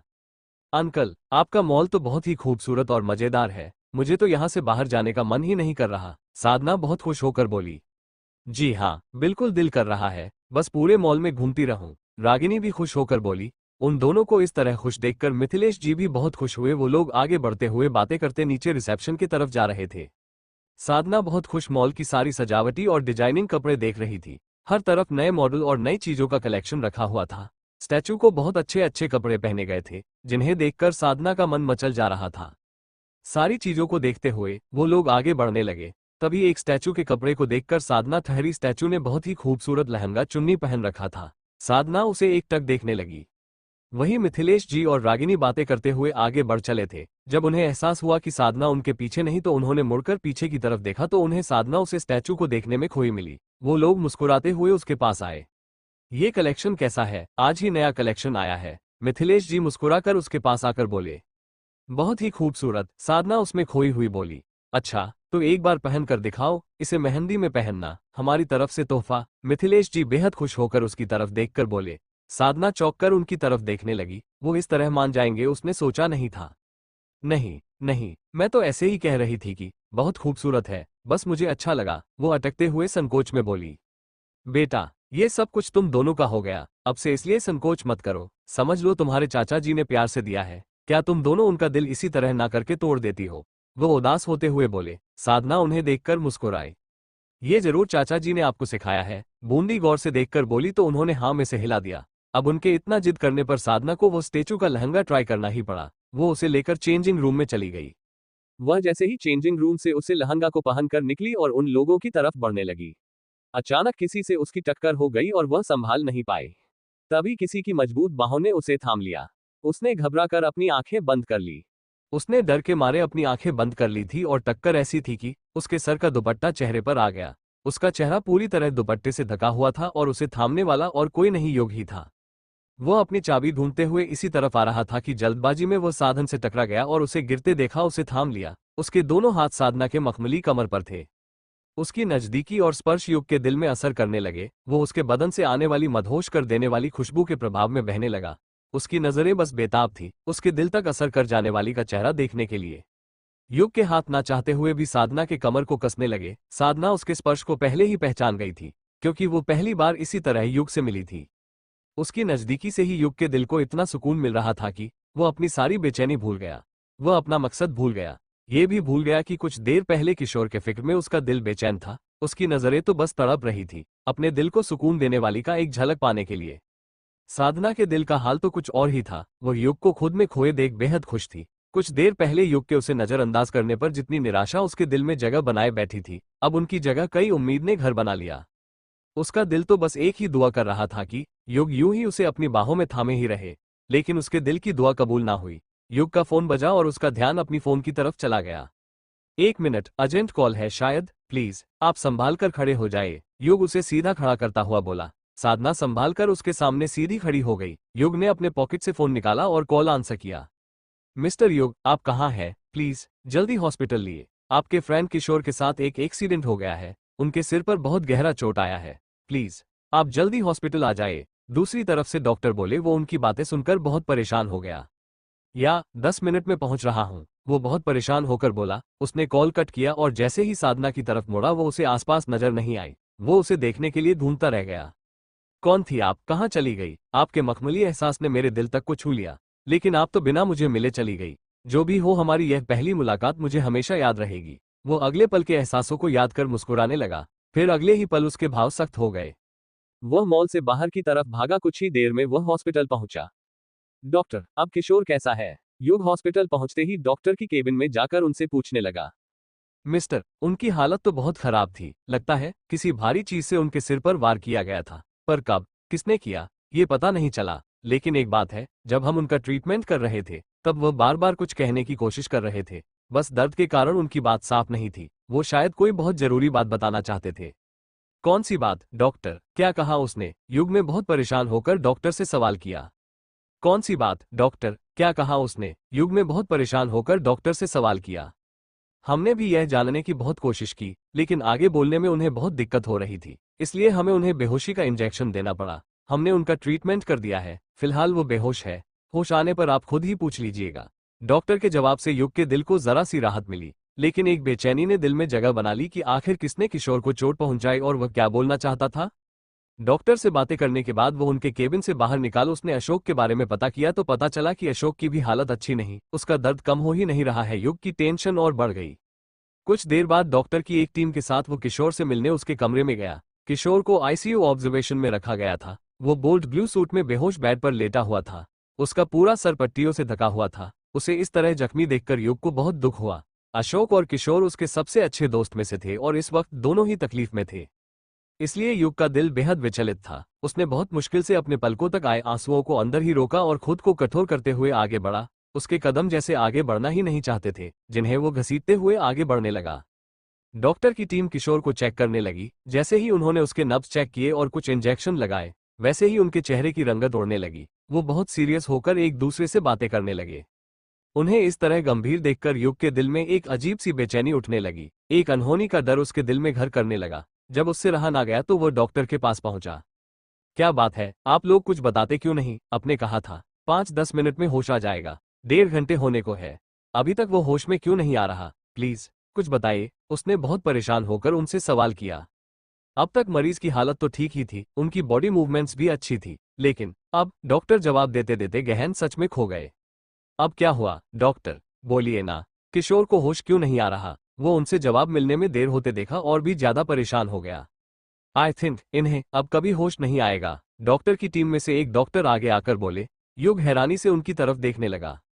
लेकिन क्यों, आप कहना क्या चाहते हैं? अभी उसे होश क्यों नहीं आ सकता? बोलिए। उसका दिल घबराहट से बैठने ही लगा। आई थिंक जिस तरह उनके सिर पर चोट लगी है और इतना ट्रीटमेंट करने के बाद भी इनके बॉडी में कोई मूवमेंट ना होते देखा, हम यही कह सकते हैं कि ये कोमा में जा चुके हैं। ऐसी केसेस में अक्सर पेशेंट के साथ ऐसा ही होता है। आई थिंक इनके साथ भी यही हुआ, वो डॉक्टर बेहद गंभीर होकर बोले। उनकी बातें सुनकर युग लड़खड़ा सा गया। उसे अपने कानों पर भरोसा ही नहीं हो रहा था। अशोक की जैसी हालत थी, उसे देखने के बाद वो किशोर के सहारे से ही खुद को अब तक मजबूत कर खड़ा था। अब इसका एक और दोस्त उससे दूर हो गया, ये बात उसके लिए सहाना बहुत ही मुश्किल थी। अब तक उसके आंखों में ठहरे आंसू अब बेलगाम होकर बह पड़े। वो अपने बेजान कदमों को खींचते हुए किशोर के पास पहुंचा। क्यों कर रहे हो तुम दोनों मेरे साथ ऐसा? तुम दोनों को अंदाजा भी है कि तुम्हें ऐसे हालात में देखकर मैं किस तरह अंदर ही अंदर टूट रहा हूं? युग बहुत इमोशनल होकर बोला। क्या हो गया है तुम दोनों को? क्यों मुझे सता रहे हो? बहुत हुआ, अब बस भी करो। मैं जानता हूं तुम दोनों हर बार अपने ड्रामे से मुझे परेशान करते हो। इस बार भी जरूर कुछ सोचा है तुम दोनों ने। किशोर तू बोल। युग किशोर का हाथ थामकर बोले ही जा रहा था। वहां खड़े डॉक्टर उन्हें सहानुभूति भरी नजरों से देख रहे थे। वहां मौजूद सभी डॉक्टर्स नर्स को युग की हालत देखकर बहुत बुरा लग रहा था, लेकिन उन सब के बीच खड़े एक डॉक्टर पर जैसे इन सब का कोई असर नहीं था। वो सबसे नजरें बचाते हुए उस वार्ड से बाहर निकले और अशोक के कमरे की तरफ चल पड़े। यहाँ युग अपनी तरफ से किशोर को होश में लाने की कोशिश में था कि उसकी बातों को सुनकर किशोर होश में आ जाए। अक्सर जब हम दिल से किसी की सलामती चाहते हैं और उसे ही चोट लग जाए और वो तकलीफ में हो तो ये सहना हमारे लिए बहुत कठिन हो जाता है। तब हमारी तकलीफ और बढ़ जाती है जब हमें ये पता चलता है कि हम चाहकर भी उसकी कोई मदद नहीं कर सकते। युग की भी यही हालत थी। उसके दोनों सबसे अच्छे दोस्त इस वक्त तकलीफ में थे, लेकिन वह चाहकर भी उनके लिए कुछ भी नहीं कर पा रहा था। इस वक्त वह खुद को सबसे ज्यादा असहाय और लाचार महसूस कर रहा था। युग, किशोर, अशोक और ध्रुव ये चारों एक ही स्कूल कॉलेज में पले बड़े। इन चारों का बचपन ही एक दूसरे के साथ खेलते कूदते एक साथ गुजारा था, इसलिए ये चारों ही एक दूसरे के लिए बहुत मायने रखते थे। लेकिन इनका सोचने का तरीका और स्वभाव एक दूसरे से एकदम अलग था। युग खुश मिजाज और खुलकर जीने वालों में से था। उसकी दो खासियत थी। पहला ये कि वह हर किसी को अहमियत नहीं देता था, लेकिन जिसके लिए उसके दिल में एक जगह बन गई तो वो उसके उसी बहुत शिद्दत से चाहता था। दूसरा ये कि एक बार उसने किसी के लिए अपने मन में धारणाएं बना ली, वो चाहे अच्छा हो या बुरा, उसे मिटाना बेहद मुश्किल था उसके मन से। ध्रुव बेहद शांत और गंभीर स्वभाव का। उसे बस एक बार किसी चीज को करने की लगन लगी, वो उसी में खो जाने में खुश रहता। उसे अपने पापा के साड़ी के कारोबार को बहुत ऊंचाई तक पहुंचाना था, इसलिए उसने बीच में ही 10th के बाद अपनी पढ़ाई छोड़कर अपने पापा के साड़ी के बिजनेस में ध्यान दिया और उसे आगे बढ़ने लगा। मिथिलेश जी इस और आगे तक पढ़ना चाहते थे। वह चाहते थे कि वो किसी बड़े फील्ड में काम करे, लेकिन उसने तो अपना लक्ष्य पहले ही तय कर लिया था। भले ही उसकी पूरी मेहनत का नाम उसे न दिया जाए, फिर भी वो बहुत ही शिद्दत से अपनी जिम्मेदारियां निभाता था। उसे बस यही चाहत थी कि बुआ जी के वजह से जो उसकी पहचान दब सी गई है, बुआ जी के डर से जो लोग उसे खुलकर प्यार नहीं दिखा पाए, वो सामने से आकर उसे अपना ले। किशोर बहुत शांत और हंसमुख, सबको खुशी देने में ही उसे खुशी मिलती थी। तीनों की अपनी अलग दुनिया थी, लेकिन सभी के लिए अशोक भी उतना ही महत्वपूर्ण था। अशोक दिल का बुरा नहीं था, बस वो अपनी जिद और गुस्से के वश में आकर कुछ भी गलत कर बैठता था। गलत उसकी आदतें और जरूरतें हो गई थी। अक्सर हम जैसे परिवेश में रहते हैं, हमारे आसपास जैसा माहौल होता है, हम उसी में ढलते चले जाते हैं। जितने लोग हमारे आसपास मौजूद होते हैं, हम उनसे मिली सीख को अपना आदत बनाकर उनसे ही कई चीजें सीखकर खुद में ढाल लेते हैं, वो चाहे अच्छी हो या बुरी। अशोक के साथ भी ऐसा ही था। बचपन से ही उसने जैसा चाहा उसके पिता ने उसके लिए वैसा ही किया। उन्होंने अपने तरफ से उसे सब कुछ देने की कोशिश की, लेकिन फिर भी कहीं ना कहीं नाकामयाब रहे। युग, किशोर और ध्रुव ये तीनों अशोक को अपना बहुत अच्छा दोस्त मानते थे। लेकिन कभी उसके बुरी आदतों में उसके साथ नहीं रहे। इन्हें अपने माता पिता के दिए सही संस्कारों में ज्यादा रुचि थी। मनमर्जियां ये भी करते थे, लेकिन एक दायरे में रहकर कभी किसी के साथ गलत करने की नहीं सोची इन्होंने। बस इन्हें यही तकलीफ हमेशा रही कि अशोक को कभी माँ का प्यार नहीं मिला। जब वो छोटा था तभी उनकी माँ चल बसी। फिर भी विधायक जी उसे उनकी माँ के का हिस्से का भी प्यार देने की पूरी कोशिश में रहते पर नहीं दे पाए। वो हमेशा से ही उसकी गलतियों को नजरअंदाज करते रहे।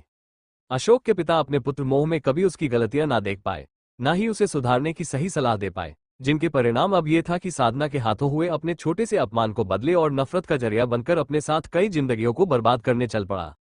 उसे अंदाजा ही नहीं कि जो वह युग के हाथों साधना के साथ करवाना चाहता है उसका परिणाम स्वरूप कितनों की जिंदगी बर्बाद होने वाली है। वो डॉक्टर बहुत उत्सुक होकर अशोक के कमरे में पहुंचे। उनके आने की आहट से अशोक की नींद खुली। वो उनकी तरफ देखने लगा। आपने जैसा कहा था वैसा हो गया, वो बहुत खुश होकर बोले। वेरी गुड, मेरे खिलाफ मुंह खोलना चाहता था वह, उसका तो यही अंजाम होना था। अशोक कुटिलता से मुस्कुराकर बोला। लेकिन वो तो आपके दोस्त थे ना, फिर आपने उनके साथ ऐसा क्यों किया? डॉक्टर उसकी तरफ प्रश्नवाचक दृष्टि से देखकर बोले। किसके साथ क्या किया, क्यों किया, इससे आपको कोई मतलब नहीं होना चाहिए। आपने अपना काम किया, अपना पैसा पापा से ले लेना, बस। और याद रहे, उसने मुंह खोलने की कोशिश की तो उसे हमेशा के लिए गहरी नींद में सुला दिया। अगर तुमने मुंह खोलने की गलती की तो तुम्हारी मौत की खबर तक किसी को नहीं मिलेगी, अशोक ने गुस्से में डॉक्टर को देखकर कहा। वो डॉक्टर उसकी धमकी से बहुत ज्यादा डर गया। घबराहट के मारे उसके माथे से पसीना छलक आया।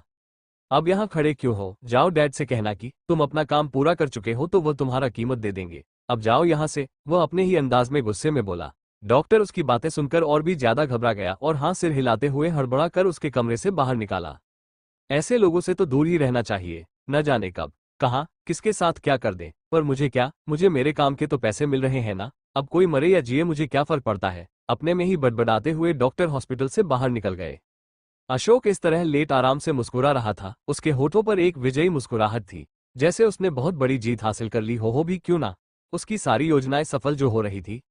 वह याद करने लगा कि किस तरह उसने जगत की मदद से डॉक्टर को पैसे की लालच से खरीद लिया और उसे डॉक्टर की मदद से किशोर को गलत दवाएं देकर पैरालाइज कर दिया और सबसे झूठ बोलने को कहा कि वो कोमा में जा चुका है। उसे डॉक्टर ने ये सब इतनी चालाकी से कि किसी को पता नहीं चला कि किशोर सच में कोमा में है या पैरालाइज है।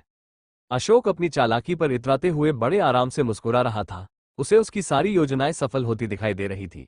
वह युग के दिल में साधना के लिए नफरत का बीज बोने में कामयाब हो चुका था और वो उसकी जाल में पूरी तरह फंस चुका था।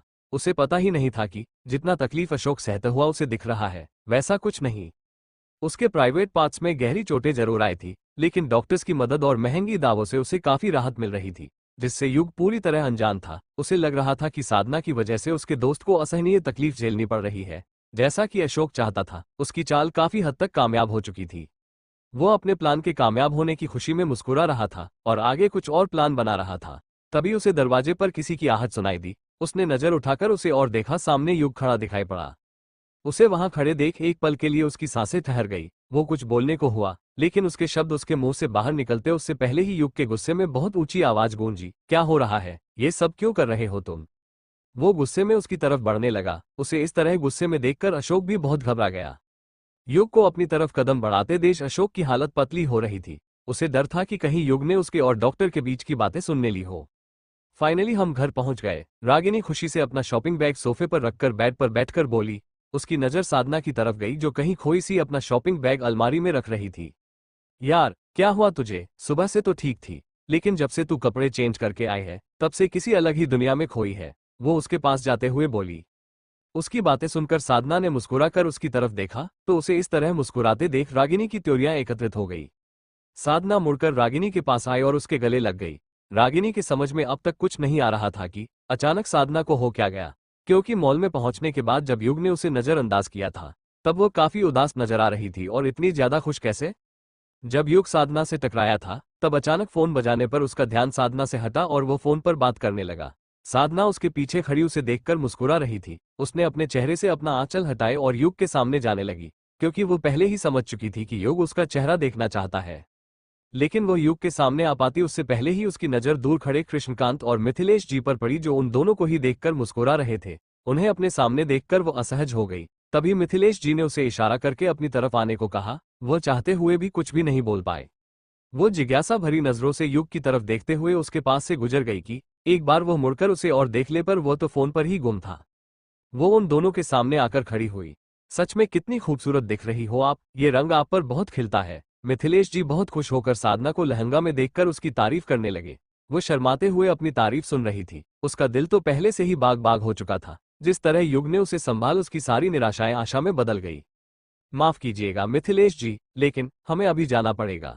ऑफिस से फोन आया था, कुछ जरूरी काम रह गए हैं। अगर आपकी आज्ञा हो तो हम यहाँ से जाने की अनुमति चाहते हैं। कृष्णकांत जी उनकी तरफ मुड़कर बोले। इतनी भी क्या जल्दी है, कुछ वक्त पहले ही तो आप लोग आए हो। चलिए थोड़ा घर चलकर कुछ देर और बातें कर लेते हैं। मिथिलेश जी को कृष्णकांत जी के साथ मित्रता का एहसास हो रहा था और साधना रागिनी को देखकर तो उनके दिल पर खुशियों के सितार बज रहे थे। और वो तो एक दो मुलाकात के बाद ही जैसे साधना के मुरीद ही हो गए थे। साधना की सादगी संजीदगी उन्हें बहुत भा गई। रागिनी के लिए भी उनके मन में कोई भेदभाव नहीं था। उनकी हमेशा से आदत रही थी जो जैसा है उसे उसी रूप में स्वीकार कर लेने की। इसलिए वो उन्हें इतनी जल्दी से अपने से दूर जाने देना नहीं चाहते थे। जी आपकी इच्छा सर आंखों पर, लेकिन क्या करें, अपना कारोबार हो तो जरा नजरअंदाज कर सकते थे। लेकिन ऑफिस वालों को कैसे समझाएं। उन्होंने एक फाइल दी थी मुझे तैयार करने को, जो तैयार हो चुकी है, बस उसे उनके तक पहुंचना है। और वैसे भी अब तो मुलाकात रोज ही होती रहेगी रसों के दौरान, और इन रमों की तैयारी भी तो करनी होगी। कृष्णकांत जी मुस्कुरा कर बोले। तो मिथिलेश जी ने सहमति में सर हिलाया। आखिर थोड़ी आनाकानी करते हुए उन्होंने उन्हें विदा किया। लेकिन विदाई के साथ उन्होंने साधना और रागिनी को फिर से बहुत सारे तोहफे दिए। कृष्णकांत जी और साधना रागिनी मना करते रह गए, लेकिन उन्होंने उनकी एक न सुनी। पर इन सब के बीच गोमती जी बहुत खुश थी। उनके लिए तो ये सब एकदम ख्वाब जैसे था। उन दोनों को कीमती कीमती तोहफे पाते देख उनकी आंखें चमक रही थी। कृष्णकांत जी को भी इसका एहसास था, लेकिन वो इस वक्त कुछ भी बोलकर माहौल खराब करना नहीं चाहते थे, इसलिए वो चुप ही रहे। थोड़ी देर में वह लोग घर पहुंचे। साधना रागिनी अपने कमरे में चली गई और कृष्णकांत जी ऑफिस चले गए, अपना जरूरी काम निपटाना। वही साधना ने रागिनी को गले लगाकर सारी बातें उसे बता दी जो मॉल में हुआ था। अरे वाह, सच में नॉट बैड। अच्छा तो ऐसे हैं मेरे जीजा जी। रागिनी साधना को छेड़ते हुए उसका गाल खींचकर बोली तो साधना शर्म से मुस्कुराने लगी। ये हुई ना बात, हमारे सामने तो कितनी अकड़ कर खड़े थे, जैसे तुझे देख ही ना रहे हो, और पीठ पीछे सीधी बाहों में जकड़ लिया। हाय हाय, मैं तो सोचकर ही पानी पानी हुई जा रही हूँ। अभी यह हाल है तो शादी के बाद न जाने क्या क्या करेंगे। रागिनी साधना के कमर में गुदगुदी करते हुए बोली तो साधना खिलखिलाकर हंसी और नाराजगी से उसकी तरफ देखने लगी। घर पहुंचते ही हो गई तुम दोनों की मटरगश्ती शुरू। और तू यहाँ खड़ी दांत क्या दिख रही है। किचन में मेरी मदद कौन करेगा। शादी के बहाने काम चोरी का अच्छा बहाना मिल गया है तुझे। चल जल्दी, किचन में बहुत सारे मिठाई बनाने हैं। क्या वो तेरे माँ बाप आकर बनाएंगे। गोमती जी उनके कमरे में दाखिल होकर बहुत कड़वे लहजे में बोली। उनकी बातें सुनकर साधना के होठों से मुस्कुराहट गायब होकर आंखों में नमी ने जगह बना लिया। गोमती जी की बातें सुनकर साधना का दिल बहुत आहत हुआ था। उनकी बातों ने उसके दिल को बहुत गहरा ठेस पहुंचा। फिर भी वो कुछ ना बोली, चुपचाप सर झुकाए कमरे से बाहर जाने लगी। उसे इस तरह उदास होकर जाते देखा रागिनी उसके पास आते हुए बोली, रुक, तू कहाँ जाती है। लेकिन साधना ने कोई जवाब नहीं दिया। वो कमरे से बाहर निकल गई। रागिनी ने गुस्से में गोमती जी की तरफ देखा और बोली, माँ, क्या मिलता है आपको। हर बार उसे तकलीफ पहुंचाने में। कितनी खुश थी मेरे साथ, क्यों करती हो आप ऐसा।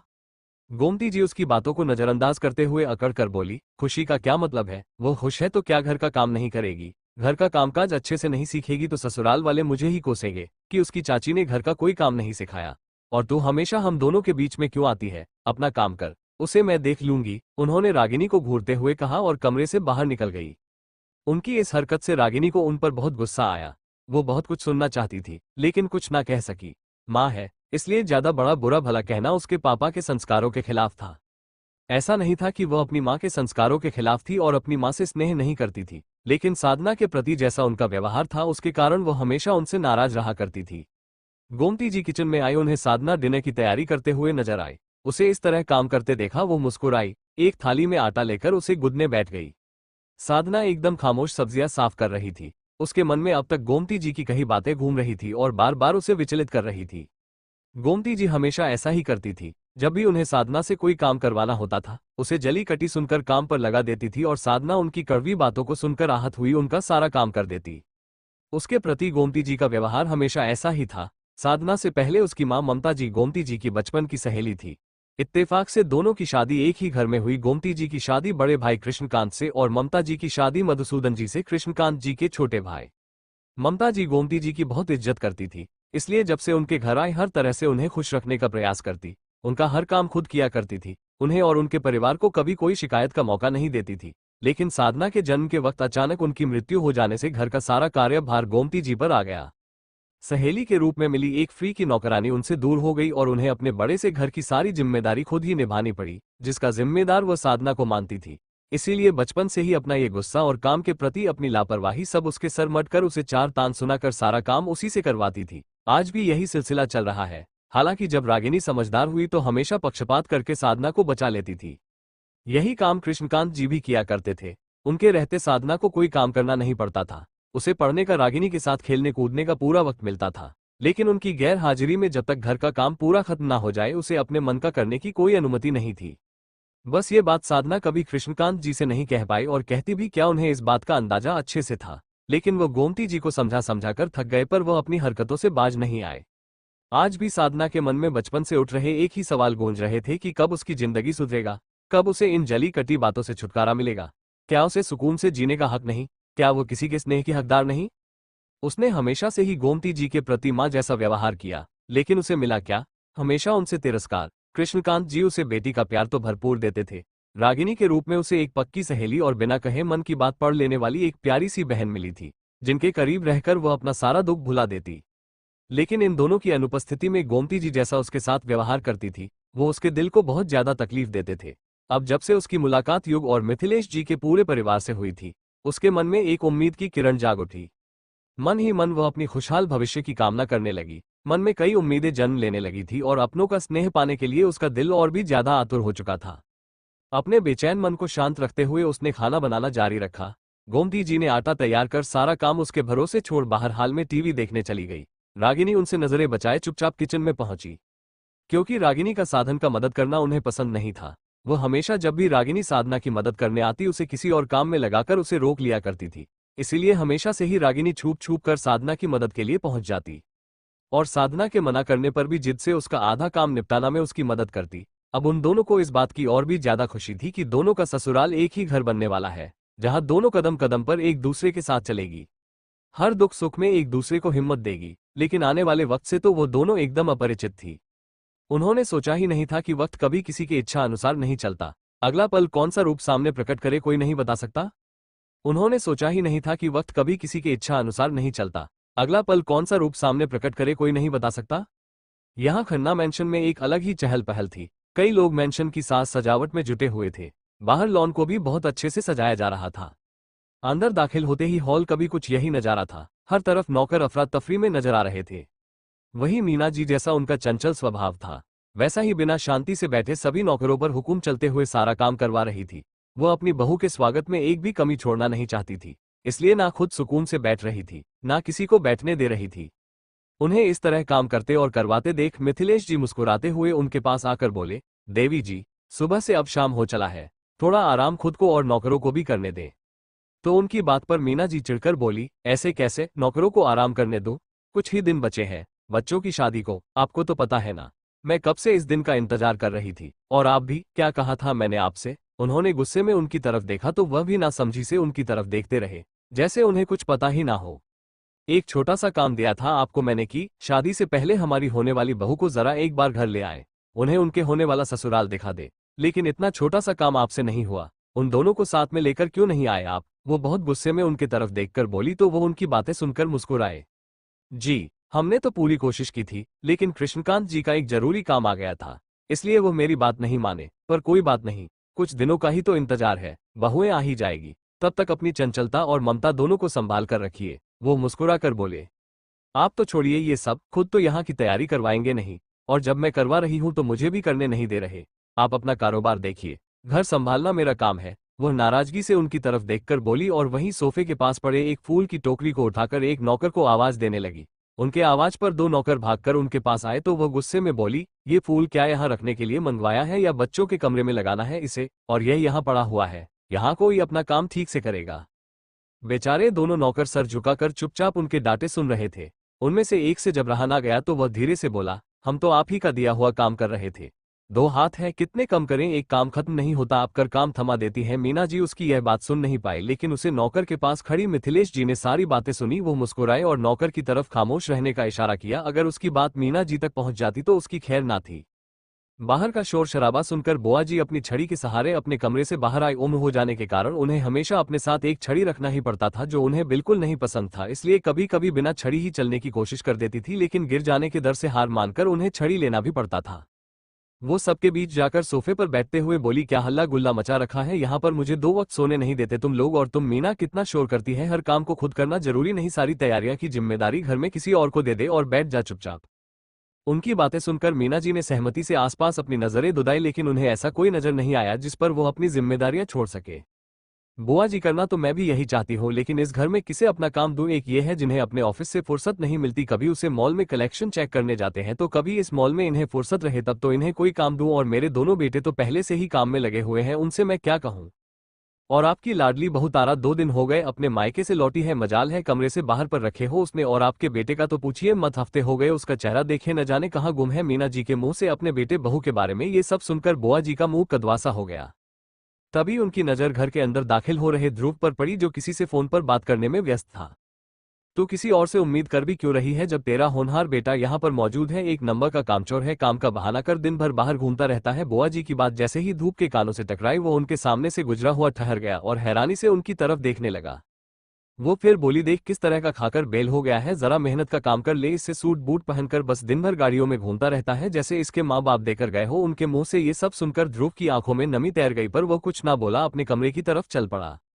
बुआ जी, आप हमेशा क्या अनाप शनाप कहती रहती हैं ध्रुव के बारे में, यह मत भूलिए आज हमारी जितनी आमदनी हो रही है वो सब ध्रुव की वजह से हो रही है। और आप हमेशा उसके लिए ऐसे शब्द इस्तेमाल क्यों करती हैं जिससे उसके हृदय को आहत हो। वो बेचारा सुबह से शाम तक मेहनत करता है, फिर भी आप उसे कामचोर कह रही हैं, यह सही नहीं। मिथिलेश जी को बुआ जी की बातें एकदम अच्छी नहीं लगी, क्योंकि वो ग्रुप के कठिन परिश्रम से भली भांति परिचित थे। ध्रुव की कड़ी मेहनत से ही आज यह मेंशन अपनी शान में गौरव कर रहा था। कहीं ना कहीं धूप और साधना की कहानी काफी हद तक एक दूसरे से मिलती थी। वहां गोमती की साधना का जीना हराम करके रखती थी और यहाँ बुआ जी ध्रुव को चैन से जीने नहीं देती थी। कहीं ना कहीं ध्रुव और साधना की कहानी काफी हद तक एक दूसरे से मिलती थी। वहां गोमती की साधना का जीना हराम करके रखती थी और यहाँ बुआ जी ध्रुव को चैन से जीने नहीं देती थी। दोनों में फर्क सिर्फ इतना था कि साधना अपना दर्द खुलकर रागिनी को बता दिया करती थी, लेकिन ध्रुव अपने आचरण के अनुसार अपने मन का दर्द किसी को नहीं बात पता था। हाँ, युग उसके हमेशा करीब ही रहता था, लेकिन वो उसे भी अपना दर्द कभी नहीं बोल पाया, क्योंकि उसे किसी से सहानुभूति लेना पसंद नहीं था। बस वो अपने परिश्रम से सबका स्नेह जितना चाहता था।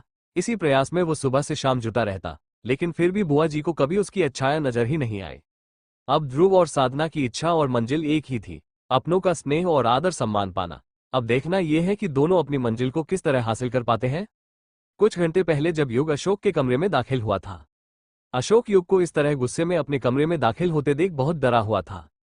युग गुस्से में उसके करीब आते हुए बोला, क्यों कर रहे हो तुम दोनों ऐसा, क्या करना चाहते हो। अशोक अब तक उसकी बातें समझ नहीं पाया था।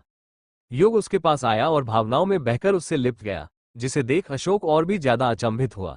उसने तो कुछ और ही सोचा था। उसने जैसा युग प्रतिक्रिया की उम्मीद की थी, यह उसे एकदम विपरीत था। उसे लगा था युग आते ही उस पर गुस्सा करेगा, लेकिन वो तो एकदम विचलित लग रहा था।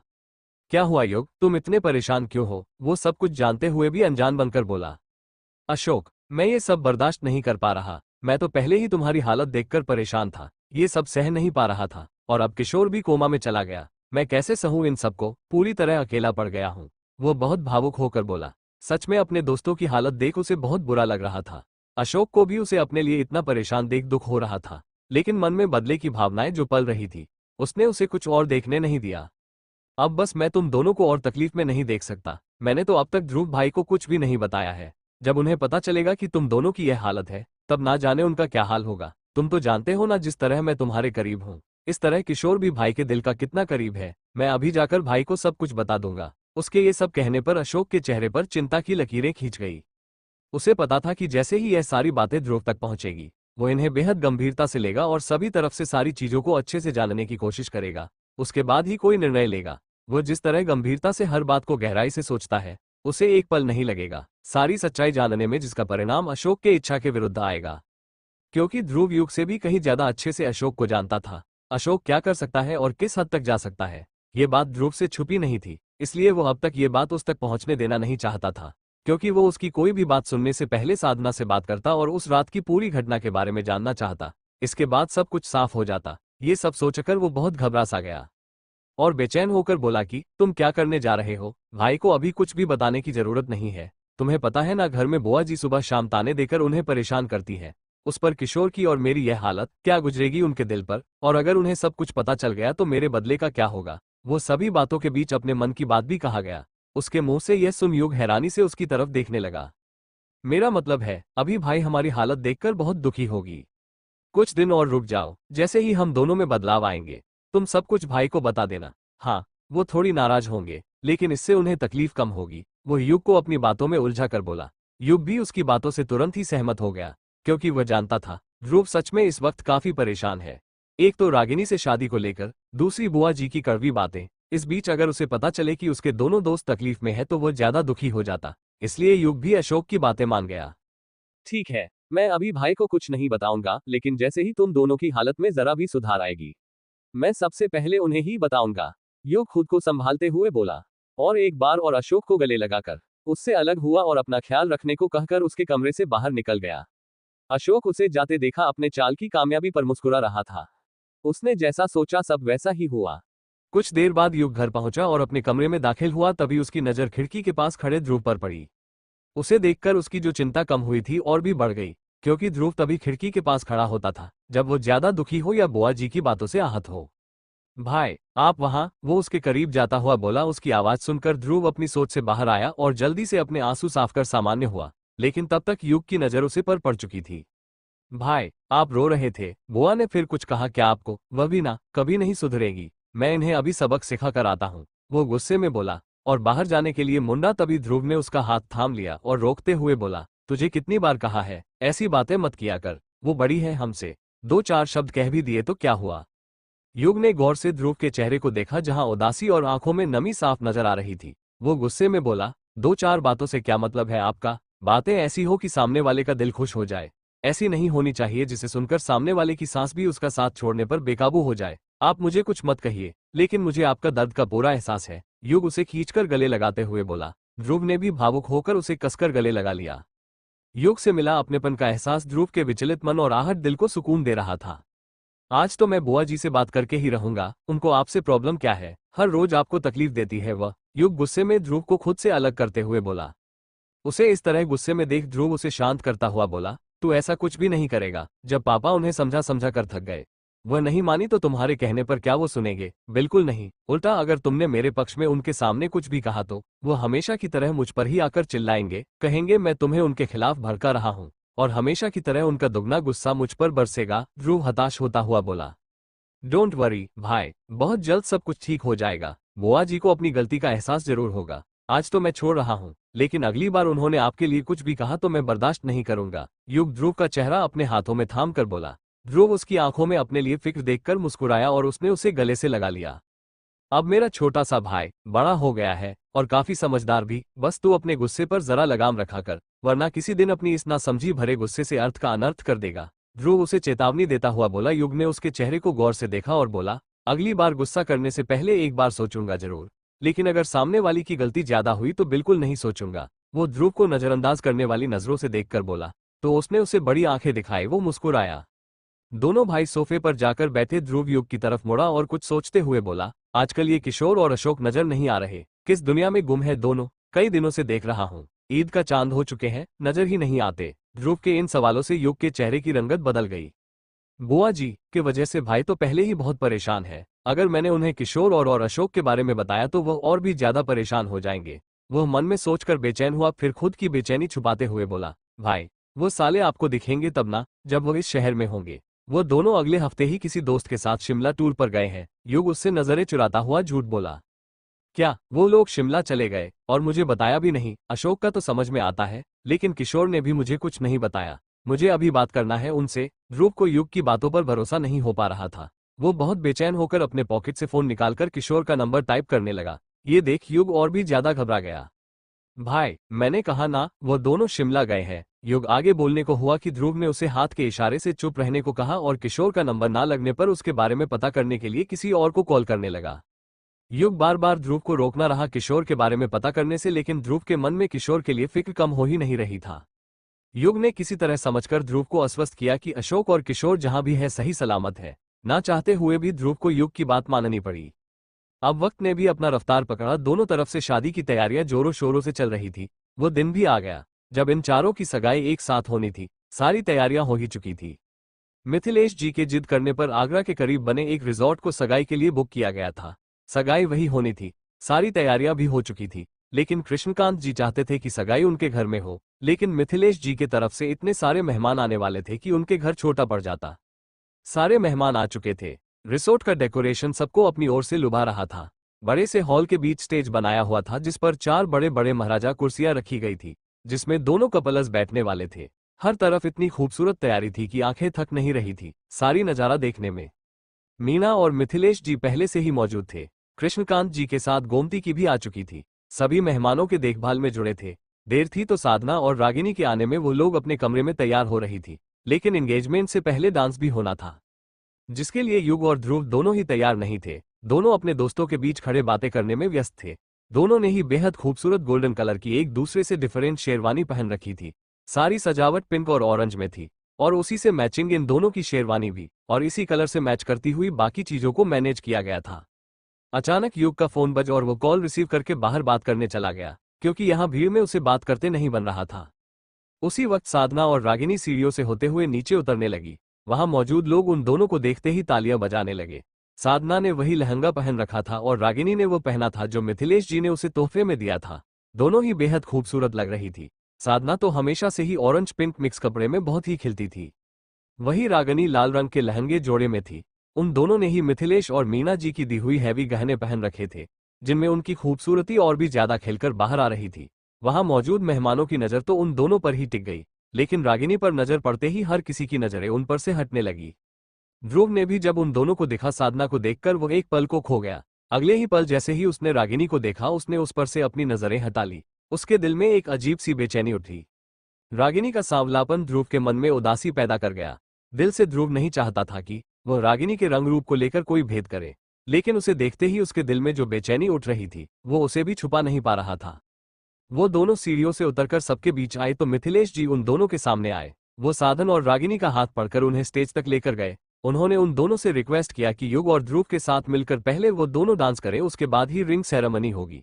उन दोनों ने ना करनी चाहिए, पर उनके जिद के आगे उनकी एक न चली। मिथिलेश जी के कहने पर ध्रुव ने भी हामी भर दी तो रागिनी क्या कहती, उसे भी डांस के लिए हाँ कहना पड़ा। अब साधना को बोलने की जरूरत ही नहीं थी। तभी उसे युग सामने से आता हुआ नजर आया। उसे देखकर उसकी आंखों के सामने उसे दिन की मुलाकात की तस्वीर आ गई। साधना के गाल शर्म से लाल हो गए। अपनी बेचैनी छुपाने के लिए और कुछ सोच नहीं पाई तो उसने तुरंत अपने सिर पर घूंघट रख लिया। सभी उसे देखकर हैरान हुए, लेकिन सभी को लगा कि मेहमानों के आसपास होने की झिझक को दूर करने के लिए वो ऐसा कर रही है, इसलिए किसी ने उसे कुछ नहीं कहा।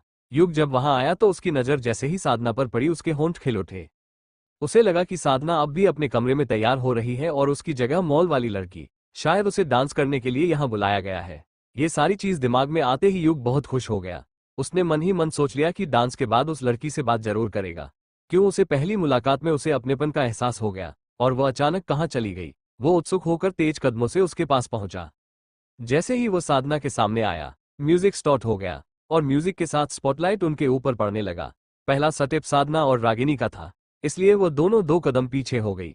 ये सब करने का उनका दिल नहीं था, क्योंकि उनके मन में बेचैनी और झिझक की तूफान उठ रही थी, लेकिन बड़ों की इच्छा को भी वो मना नहीं सकती थी। साधना और रागिनी दोनों डांस करती हुई कृष्णकांत जी के पास आई और उनका पैर छूकर वापस युग और ध्रुव के पास जाकर खड़ी हो गई। वो दोनों युग और ध्रुव के सामने खड़ी होकर डांस करने लगी। ध्रुव का मन विचलित था, लेकिन होठों पर नकली मुस्कुराहट सजा वो खड़ा रहा। एक गहरी बेचैनी तो रागिनी के मन में भी था, जिसे वह भी मुस्कुराहट के पीछे छुपा रही थी। यह उसके ध्रुव के साथ पहली मुलाकात थी, लेकिन वह दोनों अब तक एक दूसरे से बात नहीं कर पाए थे, जो बेचैनी बनाकर उनके चेहरे से साफ झलक रही थी। अब डांस करने की बारी युग और ध्रुव की थी। वह दोनों भी बहुत खूबसूरती से डांस करते हुए उन दोनों के सामने उनका हाथ थामकर स्टेप मिलने लगे। डांस के जरिए ही सही वो चारों एक दूसरे के करीब थे और एक दूसरे के नजदीकी का एहसास उनके दिलों तक असर कर रहा था। कहीं ना कहीं नजरें आपस में टकरा रही थी और बात करने को बेताब थी। साधना और रागिनी फिर डांस करते हुए उनके इर्द गिर्द घूमने लगी। वो दोनों उनके इर्द गिर्द घूमकर स्टेप से स्टेप मिलाने लगी और म्यूजिक पर चारों झूमकर एक साथ डांस करने लगे। वहां खड़े मेहमान इन चारों को एक दूसरे में गुम डांस करते देख बहुत ही रोमांचित हो रहे थे। गाने की धुन में गुम इनको भी एहसास नहीं था कि यह कहाँ खड़े हैं और क्या कर रहे हैं। डांस करती हुई अचानक बीच में ध्रुव ने साधना का हाथ पकड़ लिया और उसे अपनी तरफ खींच लिया। उसके इस हरकत से साधना बहुत घबरा सी गई और हैरानी से उसका चेहरा देखने लगी, लेकिन ये ध्रुव के लिए मुश्किल था। साधना का घूंघट जालीदार था, वो तो अंदर से युग का चेहरा देख पा रही थी, लेकिन ऊपर से स्पॉटलाइट पड़ने की वजह से युग साधना का चेहरा नहीं देख पा रहा था। वो तो उसे कोई और ही समझ रहा था जो उसके दिल पर असर कर रही थी। युग फिर से साधना के कमर पर अपना हाथ कसते हुए उसकी आंखों में देखने की कोशिश में था, और वही पहली बार ध्रुव और रागिनी की नजरें आपस में टकराई थी। वो दोनों एक पल को खो से गए थे। वो दोनों झटके से उन दोनों से दूर हुई और फिर से एक साथ डांस करने लगी। वो दोनों झूम कर डांस करने लगी। उन दोनों को म्यूजिक में गुम डांस करते थे। ध्रुव और युग भी बहुत खुश थे। ना चाहते हुए भी ध्रुव दिल से मुस्कुराने पर विवश हो गया। म्यूजिक और गाने के बोल आगे बढ़ने लगे। इसी बीच मिथिलेश जी अंगूठी की थाल लेकर सामने आए। दूसरी तरफ से कृष्णकांत जी भी वधू पक्ष से अंगूठियां लेकर आए। अंगूठियों को देखकर युग खुद को रोक नहीं पाया। उसने थाल से अंगूठी उठाया और मुस्कुराते हुए साधना के मखमली हाथों को उठाकर अंगूठी पहना दिया। उसके इस तरह जल्दबाजी करते देखकर सभी खिलखिलाते कर हंसते हुए तालियां बजाने लगे। साधना अवाक उसे देखते रह गई। उसके बाद ध्रुव ने भी एक अंगूठी उठाई और रागिनी को पहना दिया। अंगूठी के हाथ में बैठते ही रागिनी भी खुशी से मुस्कुराने लगी। अब साधना ने अंगूठी के थल की तरफ देखा, तब तक रागिनी अंगूठी उठा चुकी थी। रागिनी ने मुस्कुराते हुए ध्रुव का हाथ मांगा। अंगूठी पहनने के लिए ध्रुव ने अपने हाथ आगे किया तो रागिनी ने उसके हाथ में अंगूठी पहना दिया। अब जैसे ही साधना ने अंगूठी उठाई, अचानक सब तरफ अंधेरा हो गया। सभी और आवाज होने लगा कि लाइट कैसे चली गई। लाइट के इस तरह अचानक चले जाने से सभी परेशान हो गए। वो मौजूद सभी लोग इधर उधर होने लगे। साधना हताश गई और पीछे हटने लगी। तभी युग ने उसका हाथ थाम लिया और अपनी तरफ खींचा। वो उसके सीने से आकर टकराए। जब मैंने एक पल देर नहीं लगाए तो आप पीछे क्यों हट रही हैं? हमारी मुलाकात की खूबसूरत निशानी मेरे हाथ में पहनाए और कुछ देर बाद मुझे छत पर आकर मिलिए। आपसे बहुत जरूरी बातें करनी है। वो उसके कान के करीब आकर बोला। साधना उसकी बातें सुनकर मुस्कुराई और उसने जल्दी से युग के हाथ में अंगूठी पहना दी। ये देख वही पास में खड़ी गोमती जी गुस्से में लाल हो गई, जैसे उनका बना बनाया काम बिगड़ गया हो। गोमती जी का चेहरा इस तरह गुस्से में लाल और नाराजगी से भरा हुआ कृष्णकांत जी ने देख लिया और अब वह भी गुस्से में भर गए और उनकी तरफ बढ़े। लेकिन तभी अचानक लाइट आ गई और अचानक फिर से म्यूजिक बज उठा और अब बारी था सॉन्ग के खत्म होने का। छाप तिलक सब छीनी रे, मोसे नैना मिलाए के परिक्रमा करते दिल। छाप तिलक सब छीनी रे, मोसे नैना मिलाए के परिक्रमा करते दिल। यह उनका फाइनल स्टेप था और हृदय छू लेने वाला। वह दोनों युग और ध्रुव के एकदम करीब होकर डांस कर रही थी, जैसे उन्हीं में खो गई हो। दुनिया का उन्हें कुछ होश नहीं। डांस खत्म हुआ और सारे मेहमान डिनर के लिए हॉल के दूसरे साइड डिनर स्टॉल की तरफ जाने लगे। शायद डांस देखते देखते उन्हें भूख लग गई हो, इसलिए तोहफा देने से पहले ही डिनर के लिए भाग पड़े। ड्रेन युग बस मौके की तलाश में था कि उसे कब मौका मिले और वह साधना को अपने साथ कहीं अकेले में ले जाए और उससे बहुत सारे सवाल करे। लेकिन इतने सारे मेहमानों के बीच वो कुछ भी नहीं कर पा रहा था। तभी मिथिलेश जी उसके पास आए और उसे अपने साथ चलने को कहा। वो जैसे ही उनसे बात करने लगा, रागिनी आई और साधना का हाथ पकड़कर अपने साथ ले गई। वो दोनों वापस सीढ़ियों से होते हुए ऊपर कमरे की तरफ जाने लगी। ध्रुव उन दोनों को जाते हुए बड़े गौर से देख रहा था। ध्रुव को समझ नहीं आ रहा था कि अचानक उसकी बेचैनी इस तरह शांत कैसे हो गई। उसने रागिनी के साथ इतना बेफिक्र होकर डांस कैसे कर लिया। इसी बीच कृष्णकांत जी ने गोमती जी का हाथ पकड़ा और उन्हें मेहमानों के बीच से नजरें चुराते हुए खींचकर बाहर लॉन की तरफ लेकर गए और गुस्से में झटक कर उनका हाथ छोड़ दिया। यह क्या तरीका हुआ? आप मुझे इस तरह यहाँ क्यों लेकर आए? उनके इस हरकत से गोमती जी गुस्से में उनकी तरफ मुड़कर बोली तो वह भी एकदम गुस्से में उनके सामने आए। ये सारी घिनौनी हरकत तुम्हारी थी ना? तुमने ही लाइट बंद करवाया था। जब साधना युग को अंगूठी पहनने वाली थी, वो बहुत गुस्से में बोले तो उनकी आंखें चौड़ी हो गई। मैं ऐसा क्यों करूंगी? मैंने ऐसा कुछ नहीं किया। मैं तो उस वक्त बस मेहमानों के खाना देखने गई थी। गोमती जी अपना घबराहट छुपाते हुए बोली, लेकिन उनकी झुकती हुई नजर से उनके मन का खोट दिख गई। ज्यादा होशियार बनने की कोशिश मत करिए। आपके रग रग से वाकिफ हूं मैं, इसलिए मेरे सामने बनने की कोशिश मत करिए। मुझे अच्छे से पता है कि आप साधना की शादी के खिलाफ हैं और हर हाल में ये शादी रोकने की पूरी कोशिश में है। ये इल्जाम है मुझ पर, मैंने ऐसा कुछ नहीं किया। झूठ मत बोलिए, वरना आज आप मेरा वो रूप देखेंगी जो मैं दिखाना नहीं चाहता। वो बहुत गुस्से में बोले। आप मुझे धमका रहे हैं? धमकी मैंने अब तक दी नहीं, सिर्फ चेतावनी देता आया हूं। लेकिन इसे अगर आप धमकी समझेंगी तो आपके लिए ही अच्छा है। अब बस बहुत हुआ। आप हर बार उस लड़की के लिए मुझ पर बरस पड़ते हैं। मैं कभी बेबुनियाद बातें नहीं करता, वही कहता हूं जो सबूत के साथ साबित होता है। उस वेटर को अपने ही पैसा दिए थे ना, लाइट ऑफ करने के लिए। उनके इतना कहते ही गोमती जी की आंखें फटी की फटी रह गई और चेहरा सफेद पड़ गया। अब बोलिए, क्या ये भी झूठ है? अभी उस वेटर को 2 थप्पड़ लगाऊंगा ना, सबके सामने मुंह खोल देगा वह। लेकिन आपको बेइज्जत करके बेइज्जती मेरी ही होगी। बस हर बार मैंने आपकी गलतियां नजरअंदाज की है। लेकिन आज हाथ जोड़कर आपके सामने विनती है, मेरी साधना का घर बसने दीजिए। आपके इरादे उसके लिए क्या है, मैं अच्छे से जानता हूं। लेकिन अपने मतलब के लिए किसी की खुशी छीन लेना यह सही नहीं। जिस तरह आपने अब तक साधना को सताया, उसको अपने मतलब के लिए परेशान करती रही, खरी खोटी सुनाकर सारा घर का काम करवाती रही, मैं तो इन सब से बेखबर था। लेकिन जब रागिनी से पता चला, बहुत दुख हुआ। एक बार सोच कर देखिए, जैसा व्यवहार आप साधना के साथ करती हैं, वैसा अगर कोई हमारी रागिनी के साथ करे तो आपके दिल पर क्या गुजरेगी। अगर आप इस बात को समझ नहीं सकती, तो इतना याद रखिएगा, हम कुछ भी करके भूल सकते हैं, लेकिन वक्त की किताब में सब अंकित होता है। माँ बाप का किया अक्सर बच्चों को भुगतना पड़ता है। मुझे आपको समझाना था, मैंने समझा दिया, आगे आपकी मर्जी।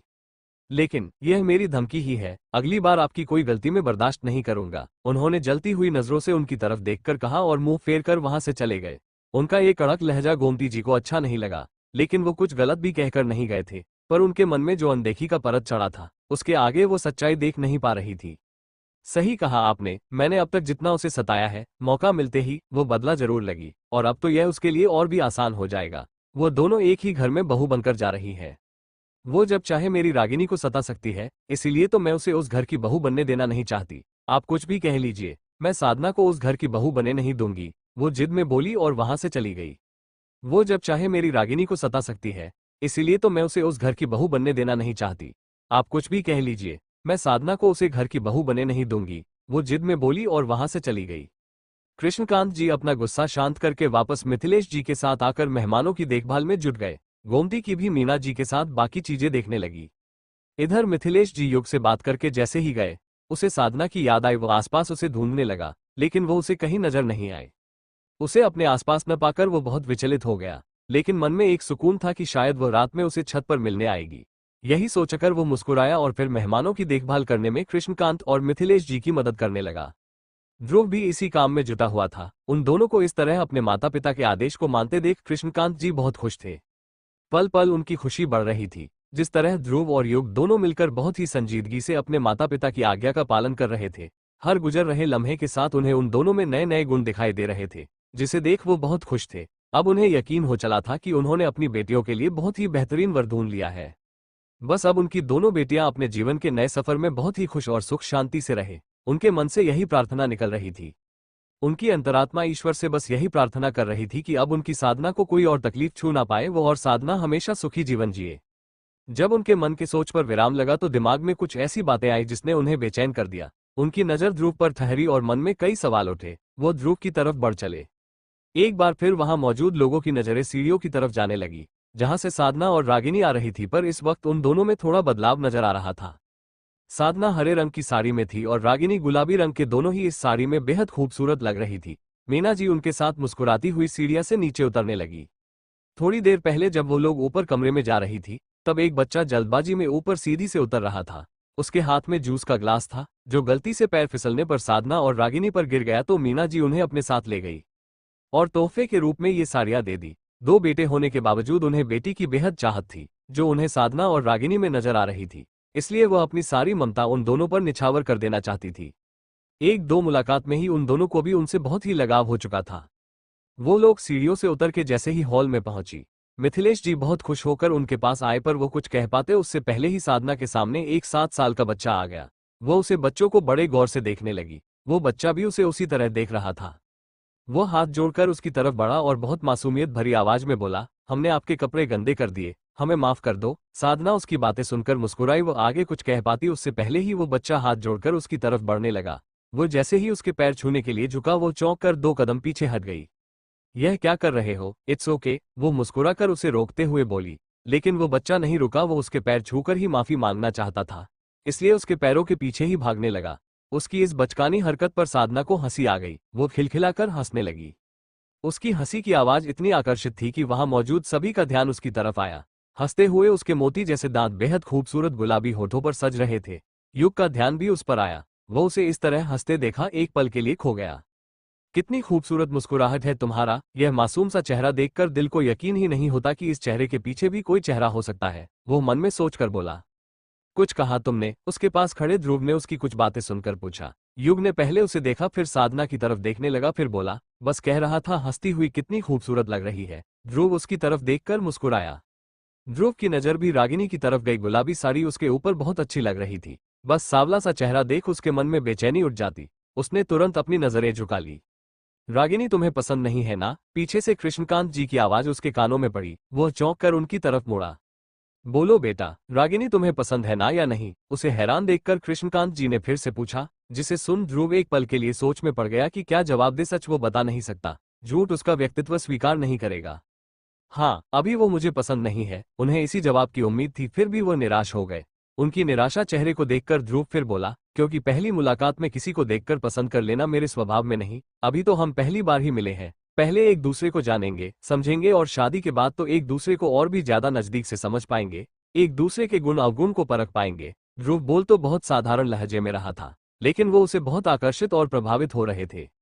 उन्हें ध्रुव की बातें बहुत अच्छी लगी। उन्होंने खुश होकर उसके पीठ थपथपाए और बोले, बिल्कुल सही सोच है तुम्हारी। सच में आंखों के धोखे में, ये जल्दबाजी में हम किसी को नहीं समझ सकते। उसके लिए बहुत धैर्य और वक्त की जरूरत होती है, और जब कोई धैर्य और वक्त के सांचे में ढलकर हमारे करीब आता है, तुम्हारी जिंदगी और भी खूबसूरत हो जाती है। उनके ऐसा कहने पर ध्रुव मुस्कुराया। अब तो कृष्णकांत जी और भी रुचि लेकर ध्रुव से बातें करने लगे। उन्हें ध्रुव की बातें बहुत अच्छी लग रही थी। उन्हें बहुत खुशी थी कि उनकी रागिनी इतना गहरा व्यक्तित्व और गंभीर स्वभाव का स्वामी की पत्नी बनने वाली है। दूसरी ओर युग साधना को इस तरह खिलखिलाते हंसते देखा अपलक उसे देख रहा था। साधना का आकर्षित चेहरा उसके दिल तक असर कर रहा था। उसे इस तरह देखकर उसके दिल में एक अजीब सी हलचल मचली लगी, तो उसने अपना चेहरा दूसरी तरफ कर लिया। तभी उसे उसके बाकी दोस्त साधना को बहुत गौर से देखते हुए नजर आए। उनकी वो नजरें देख उसे जलन सी महसूस हुई और गुस्सा आने लगा। युग ने आसपास बड़े घोंसे सभी को देखा तो पाया कि वहां मौजूद हर किसी की नजरें साधना पर ही उठ रही है। उसने मुड़कर फिर से साधना की तरफ देखा। वो अभी इस तरह उसे बच्चों को गौर से देख देख कर हंस रही थी। एक पल को उसकी होठों पर भी मुस्कुराहट आ गई। अगले ही पल उसका दिल जल उठा। लेकिन उसे समझ नहीं आ रहा था कि औरों को साधना को इस तरह देखते हुए उसे जलन क्यों हो रही है। वो अपनी अवस्था समझ नहीं पाया। अशोक के बहकावे में उसका दिमाग इस कदर उलझा था कि साधना की खूबसूरती से प्रभावित होने पर भी उसका दिल मानने को तैयार नहीं था। जिस तरह अशोक ने साधना का व्यक्तित्व उसके सामने रखा, उसे गलत साबित कर दिया, वही छवि युग को बार बार साधना को देखने पर दिखाई देती थी, जिसके वजह से वो उसे चेहरे से ही नफरत करने लगा। वही जब साधना घूंघट में उसके करीब आती तो उसका दिल उसके एहसास के धागे में बढ़ने पर मजबूर हो जाता। अब देखना और भी मजेदार होगा कि युग को जब पता चलेगा कि जो उसके दिल पर असर करती है वो और कोई नहीं साधना ही है, तब उसका रिएक्शन क्या होगा और क्या वो उसे अपना पाएगा। युग अपने दिल और दिमाग के उलझन में फंसकर तंग आ गया तो गुस्से में छत का रुख किया। वो छत के ऊपर पहुंचा। खुले आसमान के नीचे उसे अब कुछ राहत मिल रही थी। छत के बॉर्डर के किनारे बहुत खूबसूरत पौधे लगे हुए थे। बॉर्डर के बीचों बीच कई जगह लाइट भी लगी हुई थी, जिसकी वजह से छत बेहद खूबसूरत लग रहा था। कई जगह खूबसूरत लाइट लगी थी, जिनके अलग अलग रंग छत को और भी खूबसूरत बना रहे थे। पता नहीं अब क्या क्या चीजें मन में आने लगी है। मैं तो उसे देखना तक नहीं चाहता था, लेकिन जब कोई और उसे इस तरह देख रहा है तो मुझे तकलीफ क्यों हो रही है। पर मैं उसके बारे में सोच क्यों रहा हूँ, जबकि मेरे दिल पर असर करने वाली कोई और है। मुझे तो बस उसे सही सबक सिखाना है, उसे एहसास दिलाना है कि उसने कितना गलत किया अशोक के साथ। एक बार वो अपनी गलती मान ले और अशोक से माफी मांग ले, मैं उसे आजाद कर दूंगा। लेकिन क्या ये सही होगा? कुछ ही दिनों में हमारी भी शादी हो जाएगी और वो मेरी जिंदगी में शामिल भी। मैं ये शादी उससे बदला लेने के लिए जरूर कर रहा हूँ, लेकिन माँ पापा उसे सच में घर की बहू बनाकर लेकर आएंगे। चाहते हुए भी मुझे उसे अपनाना होगा। कोई गलत करे, उसके बहकावे में आकर मैं भी गलत करूं, यह कोई सही बात नहीं। उसे सबक सिखाना मेरा मकसद है, लेकिन मैं उसे बर्बाद नहीं कर सकता और ना ही अपने माँ बाप के संस्कारों के खिलाफ जा सकता हूँ। इसलिए मुझे अपने दिल में किसी और के लिए एहसास नहीं आने देना चाहिए। मैं किसी को धोखा नहीं दे सकता। युग अपने दिल और दिमाग की जंग में उलझा हुआ था। तभी उसे पायल की छनक सुनाई दी। उसने मुड़कर नीचे सीढ़ियों की तरफ देखा। उसे किसी की परछाई दिखी। गौर से देखने पर पता चला कि वो एक लड़की की परछाई है। उसे गौर से देखने पर युग को समझ आ गया कि उसे कौन मिलने आए है। वो तेज कदमों से सीढ़ियों की तरफ बढ़ा। आगे बढ़कर जैसे ही वो सीधी ही नीचे उतरा था कि उसे अपने सामने साधना नजर आई। उसे देखकर वो बेहद हैरान हुआ। युग तो साधना को देखकर हैरान था, लेकिन साधना के होठों पर गहरी खुशी थी। उसका दिल तो गुलाब की तरह खिल रहा था कि युग ने खुद उसे मिलने के लिए बुलाया है। आज बहुत मुश्किल से वो उससे थोड़ी बहुत बातें कर पाएगी, यही सोचकर उसके दिल में तितलियां उड़ रही थी। वो मुस्कुराती हुई आगे बढ़ी। युग भी उसे देखते हुए नीचे उतरने लगा। अब दोनों के बीच सिर्फ 2 सीढ़ी की ही दूरी थी। युग उसके खुशी से चमकते हुए चेहरे को गौर से देखा हुआ सीधी से 2 कदम नीचे उतरने को हुआ। तभी अचानक उसकी आंखों के सामने अशोक का दर्द से तड़पता हुआ चेहरा नजर आया। उसकी वो तकलीफ दिखा। ये सब आंखों के सामने आते ही साधना के लिए उसके चेहरे और दिल का भाव बदल गया। वह नफरत भरी नजरों से उसे भूलने लगा। साधना अपनी ही दुनिया में थी। उसने हल्की सी नजरें उठाकर युग की आंखों में देखा, लेकिन उसकी आंखें गुस्से में लाल देखकर उसे बहुत हैरानी हुई। क्यों इस वक्त इतना आवेशित हो गया था कि उसके गले की नसें तन गई थी। उसने गुस्से में मुट्ठी कस लिए और जबड़े कसते हुए बोलने को हुआ, लेकिन वो कुछ का पता उससे पहले ही उसे किसी के जूते की आवाज सुनाई थी। उसने मुड़कर सीढ़ियों के नीचे की ओर देखा तो सामने मिथिलेश जी मुस्कुराते हुए नजर आए। सॉरी युग, डिस्टर्ब किया, लेकिन अब तुम दोनों बातें तो रोज ही कर सकते हो। एक दूसरे का नंबर ले लो, हमें जल्दी घर लौटना है। घर से बुआ का फोन आया था। वह जैसे ही यहाँ के लिए निकल रही थी, अचानक उनकी तबीयत खराब हो गई, इसलिए हमें अभी इसी वक्त लौटना होगा। अब उनके चेहरे पर चिंता की लकीरें थी। बेटा, मैंने कृष्णकांत जी को युग और ध्रुव का नंबर दे दिया है। आप लोग बाद में इनसे बात कर लेना। आप लोगों के लिए भी गाड़ी आ गया है तो अब हमें चलना चाहिए। वो बहुत जल्दबाजी में बोले और मुड़कर सीढ़ियों से उतरने लगे। ये सब जानकर साधना मायूस सी हो गई। उसने मुड़कर युग की तरफ देखा। युग अभी उसे गुस्से में घूर रहा था। साधना को कुछ भी समझ नहीं आ रहा था कि उसकी आंखों में यह नाराजगी क्यों। वह अपनी मन की उलझन दूर करने के लिए उसकी ओर बढ़ी, लेकिन वह आगे कुछ कह पाती युग गुस्से में उसे नजरअंदाज करते हुए आगे बढ़ गया। वह उसे जाते हुए देखते रह गई। कुछ बोलने को हुई लेकिन कहा ना पाए। थोड़ी देर बाद सभी अपने अपने घर को रवाना हो गए। सारे मेहमान जा चुके थे। मिथिलेश जी ने कृष्णकांत जी और गोमती जी के साथ साधना और रागिनी को भी घर भेज दिया और खुद दूसरी गाड़ियों में मीना और ध्रुव युग के साथ घर लौट आए। घर जाकर पता चला कि बुआ जैसे ही घर से निकलने वाली थी कि जल्दबाजी में उनकी छड़ी उनके हाथों से छूट गई और वह टकराकर गिर गई, जिनकी वजह से उनके पैर और सर में हल्की चोटें आई है। उन्होंने तुरंत डॉक्टर को बुलाया और इलाज करवाया। मिथिलेश जी ने बुआ से नाराज भी हुए क्योंकि उन्होंने बहुत जिद की थी कि बुआ जी उनके साथ चले, लेकिन बुआ जी नहीं मानी। वह अकेली ही सारी तैयारियां हो जाने के बाद आना चाहती थी। इधर साधना रागिनी घर पहुंची। गोमती की तो खा पीकर मस्त हो चुकी थी, इसलिए वो अपने कमरे में जाते ही सो गई। कृष्णकांत जी भी काफी थके हुए थे तो वह भी आराम करने लगे, लेकिन साधना की आंखों से नींद पूरी तरह गायब थी। रागिनी भी थोड़ी थकी हुई थी लंबे सफर से, इसलिए बेड में लेटते ही उसकी भी आंख लग गई। लेकिन साधना की बेचैनी अभी इस तरह थी। उसे बार बार युग की वह नाराजगी भरी नजरें याद आ रहे थे। सगाई के वक्त उसने जैसे युग को देखा था, बाद में देखने पर उसका बदला हुआ चेहरा देख वो कुछ समझ नहीं पाए। वो किसी तरह खुद के मन को समझने लगी कि शायद कुछ और हुआ होगा, कोई वजह से परेशान होगा, इसीलिए ऐसा व्यवहार किया। लेकिन बार बार उसे नजरअंदाज क्यों कर देता है। जब वो घूंघट में होती है तब वो कितना अच्छा देखकर उसके करीब आता है, लेकिन उसका चेहरा देखकर ही वो इतनी बेरुखी क्यों दिखता है। ये सारी चीज साधना के मन में उठ रही थी। वो बहुत विचलित हुई और चहलकदमी करते हुए खिड़की के पास आकर खड़ी हुई। खिड़की के दोनों साइड लगे पर्दे बाहर से आने वाली हवाओं के कारण लहरा रहे थे। वह खिड़की के सामने आए और बाहर की तरफ देखने लगी। खिड़की के बाहर काफी अंधेरा था। ऊपर आसमान तो नजर आ रहा था, लेकिन चंद नहीं था क्योंकि कृष्ण पक्ष का टाइम था जब चांद नजर नहीं आता। बाहर अंधेरा देखकर उसे थोड़ी हैरानी हुई, क्योंकि अक्सर खिड़की के दोनों साइड लगे लाइट्स के किरणें खिड़की के बाहर सब कुछ रोशन सा नजर आता था। बाहर की खूबसूरत नजारे साफ नजर आते थे क्योंकि उनकी खिड़की के ठीक सामने एक गली थी, पर आज यहाँ अंधेरा होना उसे अचरज में डाल रहा था। तभी अचानक उसके कानों में एक सुरीला सा धुन सुनाई दिया। उस धुन को सुनकर जैसे मंत्र मुक्त हो गई। उसने बहुत उत्सुकता से बाहर गौर से देखने की कोशिश की, तभी उसे बाहर किसी की परछाई दिखी। सब कुछ साफ नहीं था, लेकिन एक धुंधली सी परछाई थी। परछाई देखकर ही पता चल रहा था कि किसी लड़की की आकृति होगी, क्योंकि उसके लंबे लहराते हुए बाल साफ नजर आ रहे थे। वह आगे और समझ पाती उससे पहले ही एक बहुत सुरमई आवाज सुनाई दी। वहां क्यों खड़ी हो, मेरे पास आओ। साधना, चलो मेरे साथ। उस आवाज में एक अजीब सी सम्मोहनीय शक्ति थी। उसे सुनकर ही जैसे साधना उसके वश में आ गई। अचानक उसकी आंखों की दोनों पुतलियां एकदम से ठहर गई। इस वक्त उसके चेहरे पर कोई भाव नहीं थे। वो पीछे की तरफ मुड़ी और बाहर की तरफ चल पड़ी। उसने आगे बढ़ते हुए एक बार भी इधर उधर नहीं देखा, सीधी चलती हुई बाहर जाने लगी, जैसे पूरी तरह किसी के वश में हो।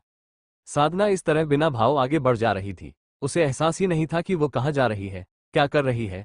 वो अपने कमरे से निकलकर हॉल में आए और सीधे में गेट की तरफ बढ़ी। उसने दरवाजा खोला और घर से बाहर निकली। उसने इस वक्त सफेद रंग की सूट सलवार पहन रखे थे, जो कि उसके इस असहज व्यवहार को और भी ज्यादा अजीब बना रहा था। उसके लंबे घने काले बिखरे बाल चांद को घेरे काले बादलों की तरह लहरा रहे थे। वह आगे बढ़ती ही जा रही थी। चलते चलते वह अपने मोहल्ले की गलियों को पार करते हुए कब मेन रोड पर आ गई। उसे एहसास ही नहीं था कि वो कब क्या करने जा रही है। तभी एक ऑटो उसके सामने आकर रुकी।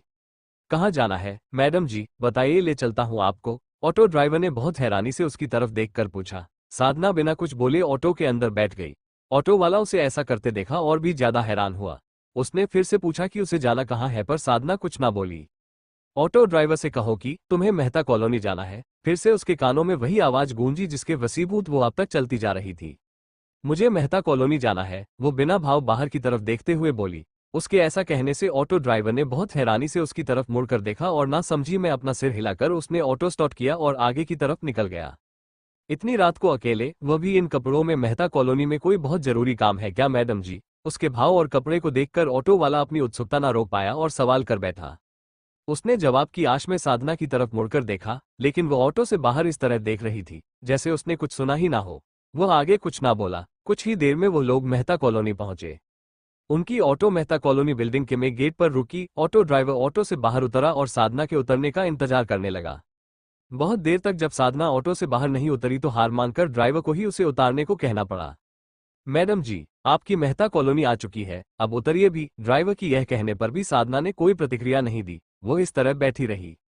उतरो, बिल्डिंग के अंदर चलो। वह आवाज फिर से साधना के कानों में गूंजी। वह आवाज बहुत धीमी थी, इसलिए वो सिर्फ साधना के कानों तक ही पहुंच रही थी। ड्राइवर को कोई ऐसी आवाज सुनाई नहीं दी। साधना ऑटो से बाहर उतरी और बिल्डिंग के अंदर जाने के लिए चल पड़ी। उसे इस तरह जाते देख ड्राइवर बेहद अचंभित हुआ और आगे बढ़ाकर उसे रोकना हुआ बोला, ओ मैडम जी, मेरे ऑटो का किराया तो देते जाइए। इस क्या आपने बॉयफ्रेंड की बाइक समझ रखी है आपने? ड्राइवर के इस तरह रोकने और कहने पर भी साधना को कोई फर्क नहीं पड़ा। वो आगे बढ़ ही रही थी। उन दोनों को इस तरह गेट की तरफ आते देख वॉचमैन उनकी तरफ आया। उसने साधना को बहुत गौर से देखा, फिर वो ड्राइवर की तरफ देखने लगा। अरे वॉचमैन साहब, देखिए तो अजीब जबरदस्ती है इन मैडम जी का। जहां जाना था मैंने पहुंचा भी दिया, तभी यह बिना मेरे ऑटो का किराया दिए निकल रही है यहां से। कहिए कुछ इसे। ऑटो चालक ने वॉचमैन से साधना की शिकायत की। वॉचमैन साधना की तरफ देखकर मुस्कुराया। भाई साहब, ये होश में होगी तब ना आपसे कुछ रहेगी या आपके पैसे देगी। वॉचमैन की यह कहने पर ड्राइवर से हैरानी से देखने लगा। वॉचमैन ने अपनी पॉकेट से अपना वॉलेट निकला, लेकिन वापस अपनी जेब में रख लिया। उसे ऐसा करते देखा ड्राइवर और भी ज्यादा सोच में पड़ गया। इतनी जल्दी जाने की जरूरत नहीं है, अभी थोड़ी देर बाद इन्हें तुम्हें कहीं और भी लेकर जाना है, समझ लो। आज से तुम्हारी यही नौकरी पक्की रही। पैसे की फिक्र मत करना, पूरी की पूरी मिलेगी और टाइम पर मिलेगी। वॉचमैन ड्राइवर की तरफ चालाकी से देखकर बोला। उसके मुंह से ये सब सुनकर ड्राइवर की भी आंखें चमक उठी। ठीक है साहब, हम यह नौकरी करने के लिए तैयार हैं। बस बताइए करना क्या होगा? ड्राइवर ने वॉचमैन से पूछा। बस ज्यादा कुछ नहीं, इन्हें तुम्हें जहां ले जाने को कहा जाए इन्हें वहां छोड़ देना, फिर वहां से उनके घर, बस। ठीक है, हो जाएगा, ऑटो चालक खुश होकर बोला। साधना उनके सामने ही खड़ी सिर्फ बिल्डिंग को देख रही थी। उसे उनकी बातों से कोई फर्क नहीं पड़ रहा था।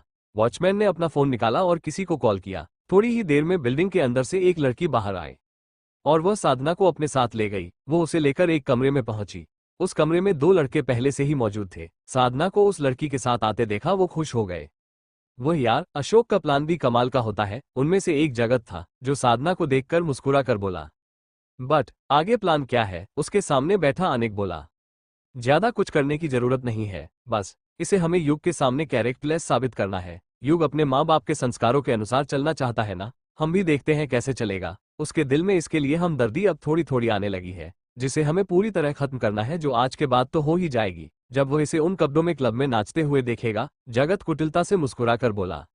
वाह यार, क्या बात है, क्या क्या चीज बना है दुनिया में। इसे हमने महज एक आवाज से अपने वश में कर रखा है। जो कह रहे हैं वो कर रही है। इसे तो अंदाजा ही नहीं कि कैसे यह अपनी ही जिंदगी अपने हाथों खराब करने जा रही है। इसके साथ तो हम ऐसे में कुछ भी ज्यादा मत उड़, ऐसा कुछ नहीं होने वाला। यह इस वक्त कांच की गुड़िया है। जब तक यह उसे आवाज को सुनकर उसकी बातें मान रही है तब तक ही ठीक है। जैसे ही इसे जरा सी भी खरोच आए तो ये शीशे की तरह टूटकर अपने असली रूप में आ जाएगी। इसे सम्मोहित करते हुए उस डॉक्टर ने खास चेतावनी दी थी हमें। जगत साधना को बहुत गौर से देखकर बोला। कैसी चेतावनी? वो ये कि जब तक उसके कान में इयरिंग है और जब तक वो उसे आदेश देता रहेगा तब तक ही यह हमारे वश में रहेगी। लेकिन इस दौरान जैसे ही इसे चोट लगेगी ये होश में आ जाएगी। बस इसे कुछ याद नहीं रहेगा कि इसने होश में आने से पहले क्या क्या किया है। जगत शातिराना नजरों से साधना की तरफ देखकर बोला। चल ठीक है, कोई बात नहीं। जब ये हमारे इशारों पर नाचेगी तो युग खुद ही इसे नफरत करने लगेगा। अनेक साधना को लालच भरी नजरों से देखकर बोला। अब खड़ी क्यों हो, प्लान आगे बढ़ाओ, ले जाओ उसे। जगत उसे लड़की की तरफ देखकर बोला। वो उसके तरफ देखकर मुस्कुराई और साधना को लेकर वॉशरूम के अंदर चली गई। फिर से साधना को उसे इयरिंग से आवाज सुनाई दी। इस बार उस लड़की के दिए हुए कपड़े पहनने के लिए कहा गया। साधना ने वो कपड़ा पहन लिया। उसे वॉशरूम में छोड़कर वो लड़की जगत के पास आए। मुझे कुछ समझ नहीं आ रहा, तुम लोग आखिर इसके साथ करना क्या चाहते हो? असमंजस में बोली टीना। यह अशोक की चाल है, तुम नहीं समझोगी। बस वैसा करती जाओ जैसा वह कह रहा है। युग को मैंने क्लब में बुला लिया है, थोड़ी देर में वो पहुंच रहा होगा। उससे पहले इसके साथ हम ही वहां पहुंचना है। ओके, मैं उसे लेकर आती हूँ, टीना बोली और वापस वॉशरूम के अंदर गई। उसने साधना को दिखा तो हैरानी सी उसकी आंखें चौड़ी हो गई। साधना ने उसका दिया हुआ वन पीस पिंक ड्रेस पहना था। साधना के खूबसूरत बदन पर यह ड्रेस बहुत खिल रहा था, वो किसी मॉडल से काम नहीं लग रही थी। टीना एक पल को जल गई, क्योंकि वो टीना से भी ज्यादा खूबसूरत लग रही थी। उसके खुले बाल और घुटने और सीने तक आने वाले ये ड्रेस उसे भी ज्यादा खूबसूरत बना रही थी। साधना को तो अंदाजा ही नहीं था कि उसे उसके खिलाफ ही इस्तेमाल किया जा रहा है। थोड़ी देर बाद टीना साधना को लेकर वॉशरूम से बाहर निकली तो जगत और अनेक उसे देखते ही रह गए। साधना को इस ड्रेस में देखकर उनकी आंखें चमक उठी और नियत में वह सीपन आने लगा। यार क्या कमाल लग रही है, इसीलिए तो अशोक इसके पीछे पागल है, दिल कर रहा है, स्माइलिंग फेस। बेटा अपने दिल को संभाल कर रख, वरना लेने के देने पड़ जाएंगे। अनेक आगे बोलने ही वाला था कि जगत उसकी बात काटते हुए बोला, क्या यार तू हमेशा काली बिल्ली की तरह मेरा रास्ता काटता रहता है, देख लिया कुछ कर लिया तो क्या हो जाएगा। क्या हो जाएगा नहीं, अब तू जान से जाएगा। उस वक्त बात अलग थी, जब अशोक इसे सबके साथ बांटने को राजी हो गया था, लेकिन इसने जैसी उसकी हालत की है वो अब बदल गया है। अगर उसे भनक भी लगी ना कि तूने इसे कैसी नजरों से देखा है, तो तेरा क्या हाल करेगा तुझे पता नहीं। क्या बकवास कर रहा है तू, वो मरीज बेड पर पड़ा है और तू उसके नाम पर मुझे डरा रहा है, वह क्या कर लेगा मेरा। अनेक व्यंग में मुस्कुरा कर बोला, ज्यादा चर्बी चढ़ रही होगी ना तो उसके पापा उतार देंगे, अगर उन्हें जरा भी तेरी नियत के बारे में भनक लगी तो। और एक बात मत भूल, जिस पर तू नजर डाल रहा है वो ये टीना नहीं जिसे पिज्जा समझकर तू कभी भी खा लेगा। अब वो साधन युग खन्ना बनने वाली है। युग को जरा भी इस बात का अंदेशा हुआ कि हम ये सब कर रहे हैं तो वो किसी को नहीं छोड़ेगा। ठीक है, नहीं करूंगा कुछ, लेकिन देख तो सकता हूं, स्माइलिंग फेस।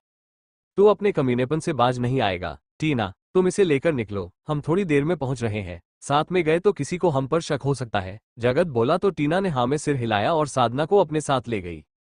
वो उसे लेकर नीचे गेट पर आए। ऑटो ड्राइवर अब भी उनका वेट कर रहा था।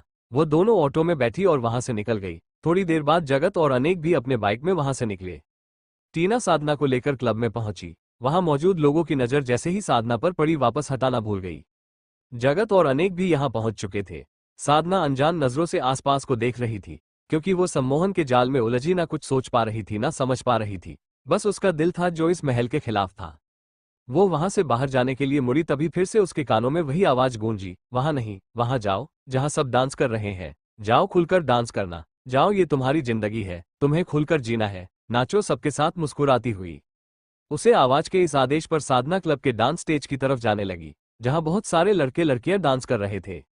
क्लब बेहद रंगीनी से भरा हुआ था। हर तरफ अलग अलग कलर की लाइट जल रही थी। एक तरफ डीजे बज रहा था तो दूसरी तरफ शराब के पैमाने सजे हुए थे। साधना स्टेज के ऊपर चढ़ी और जैसा म्यूजिक बज रहा था वैसा डांस करने लगी। अनेक और जगत बार साइड के टेबल पर बैठकर आराम से साधना को डांस करते हुए देख रहे थे। बस युग के आने की देर है, तब होगा धमाका। अनेक साधना को डांस करते हुए देखकर बोला, सिर्फ धमाका नहीं, सुनामी आएगी और युग के दिल के साथ साधना का रिश्ता भी टूटेगा। जगत खुश होकर बोला। तभी उसे क्लब के गेट से युग आता हुआ नजर आया। युग को देखते ही उन लोगों ने उसे अपनी तरफ आने का इशारा किया। युग आकर उनके साथ एक टेबल पर बैठा। तुम लोगों ने इस तरह मुझे यहाँ क्यों बुलाया, तुम लोग जानते हो ना मुझे यहाँ आना पसंद नहीं। युग उन दोनों को नाराजगी से देखकर बोला, यार तुझे एक सरप्राइज देना था, इसलिए बुलाया। अनिक मुस्कुरा कर बोला, हाँ यार सरप्राइज ही तो है, हम तो यह नजारा रोज ही देखते हैं, आज तू भी देख ले। जगत चमकती हुई आंखों से उसकी तरफ देखकर बोला, तुम दोनों साफ साफ नहीं बोल सकती क्या, क्यों बुलाया है मुझे यहाँ। युग को उन दोनों का बिहेवियर थोड़ा अजीब लग रहा था। चल यार जगत, इसे ज्यादा नहीं सताते, बता देते हैं क्यों बुलाया है। युग सामने की तरफ देख, अब तक तूने उसे ऐसे नहीं देखा होगा। अनिक मुस्कुराता हुआ साधना की तरफ इशारा करके बोला। युग ने उसे नजरअंदाज करते हुए उस तरफ मुड़कर देखा जहां साधना अपने में मस्त डांस कर रही थी। उसे इस रूप में और डांस करते देख युग की आंखें फैल गई। वो तुरंत टेबल से उठकर खड़ा हो गया। ये यहाँ इस तरह, युग साधना को फटी हुई नजरों से देखकर बोला। उसे अपनी आंखों पर भरोसा नहीं हो रहा था। That's it for today, see you with the next one.